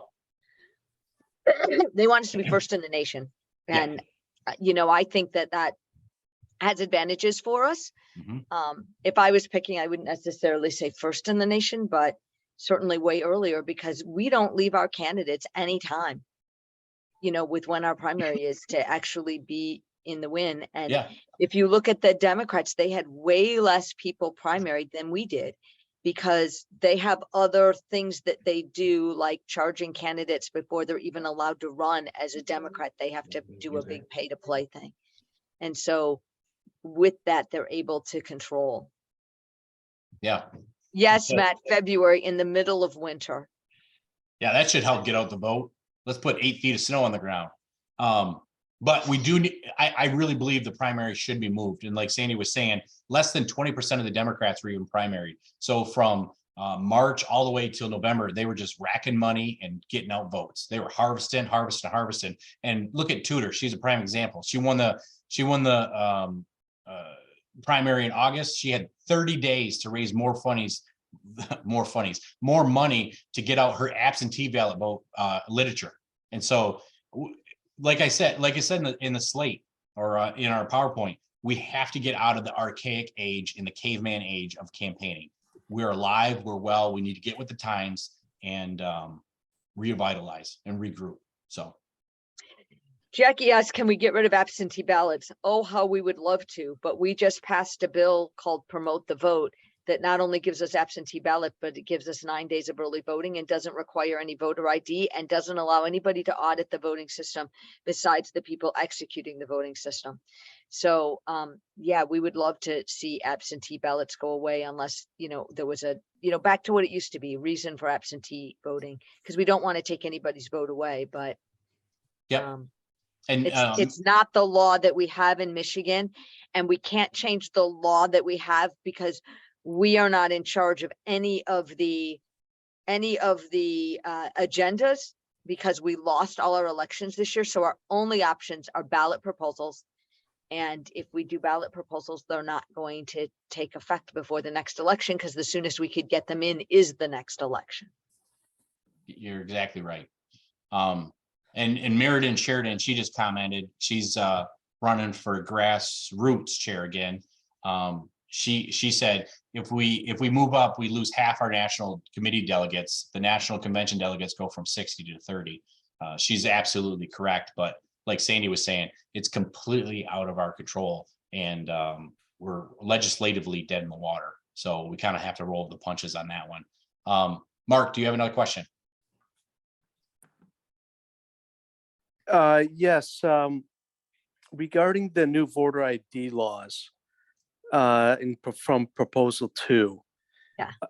Since the government is willing to accept the signature with respect to elections and validating that only U.S. citizens are voting, does that mean the law enforcement also has to accept signatures for other issues as well to be filed with the government, or is that a no-go? Well, Prop 2 was very specific around elections. I guess I can't answer the question on whether or not the courts will see that as precedence or not. Or Prop do 2 they? is very specific around elections. So Do they have to give it? Would you know if they have to give us equal protection under the law for using IDs for other governmental services or rights? Billy, do you know the answer to that? Because I don't. Honestly, that's a good question. And Mark, I think you have my will you email me? And I have a couple of people that could answer that, and I'll have it ready for our next Zoom. Yeah, we have some constitutional sheriffs that could help around that. Yep. Oh, yeah, because my feeling is, if I was asked to go in for jury duty and they wanted an ID, I would just sign my name and ask them why they won't accept it if they accept it for voting. Yeah, and so I do know that's covered under the MCLs of Michigan. So judicially, they have their set forms of ID that is required, and only those forms to show proof of identification at the judicial level. That is a form. So it's right on their screen. These are the only forms of ID that we accept. And yeah, we're back in the hypocrisy level. It's easier. But to elect people for the judiciary, they're willing to accept a different form of ID. Exactly. It's hypocrisy. But to verify that, please email me and I will get you a square answer ASAP. Okay. Is that going to be the same issue on proposal 3 as well? Do you know? For example, gun rights cannot be infringed, but you can't have gun rights till you're 18. Is that going to be the same thing with reproductive rights? Yeah, that's another gray area that we're battling, and another deep question. Okay, we'll do. So many I love your fronts, questions, right? but I want to be complete. I don't have all the answers, but I do have the people that do. And so, okay. Unfortunately, tonight I was just prepared for revenue. But I do want to Okay. get you a square answer back because it's important to educate our county leaders on what they can and can't do with the new proposal 2 coming out and 3 and our gun rights and so on and so forth. So, Yeah, because I think proposal 3, individual rights cannot be, reproductive rights cannot be infringed. It opens a lot of areas that, it opens a lot of problems in Michigan's constitution. yeah, and Yes. even, Yep. does Planned Parenthood have to ask for consent from No. the father? No, No, They don't Well, even have what to about ask- my individual? they don't have to ask for reproductive rights? consent from the mother. But that would infringe on reproductive rights, wouldn't it? If the state deems necessary to save the life of the mother, they can do whatever they want. If, God forbid, the mother came in incapacitated and they felt that the baby needed to be removed for any reason, they can call the They state of could do Michigan that. under proposal 3 and say, we need to save the mother, grant us the power, state signs off on it. They save the mother, the baby's gone. The mother wakes up from a coma and says, where's my baby? We had to do this. That's what Okay, and- proposal 3 does. It opens Okay. a can of worms. And most importantly, and I teach this, proposal 3 is an abomination of abortion. And this is a great question. And I'll have my brother come on. He's an expert in abortion, 100%. He's a godly, and he could just show you the medical data, and we'll do that at a later date. But Okay. the worst thing that proposal 3 does is it takes our kids from us no matter what. Right now we have kids and we give it to the state. Any kid over the age of 12 can do whatever they want with their reproductive health without telling their mom and dad. That's what it says. And Clear we and have to simple. pay, and we have to pay the bill under our insurance. Yep, we have to pay the bill. We will foot the whole thing. And so that is, I mean, I don't want to get down a rabbit hole, but we will be Okay. overturning that ASAP. I think as people realize what they voted for in proposal 3, the people that did vote for it, they know that they got sold a bill of sale. And abortion is not the only topic in there that's very dangerous for our society. So, Okay. Good friend of mine did the prayer service up at Lansing, set all that up. Yeah. If you need any help doing anything on proposal 3, I'm more than willing to get him involved, and I think he's more than willing to help you guys out. God bless you. That'd be awesome. Do you Okay. have my contact information, Mark? No, Okay. Sandy has mine. Okay. I met Sandy when she was running for office last year at a private home. We had a conversation, talked quite a bit, so she should have all my details, and I gave her some analysis on Orion Township and treasurer finances and where the pitfalls were. Awesome. So, okay. Thank you, Mark. Yeah, and I Thanks. just put that's my personal cell phone number, everybody, in the chat. And I have been getting bombarded with phone calls, but I always return them. Texting works better, and then I can set up a time with you guys too if you want to do them one-on-one. So, Okay.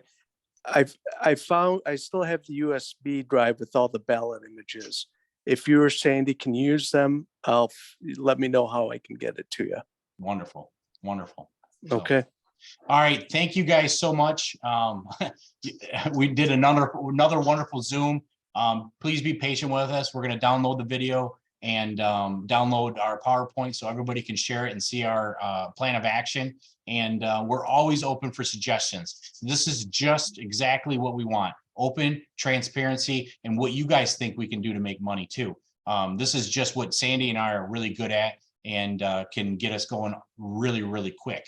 But there's I guess the saying is there's 1,000 ways to skin a cat.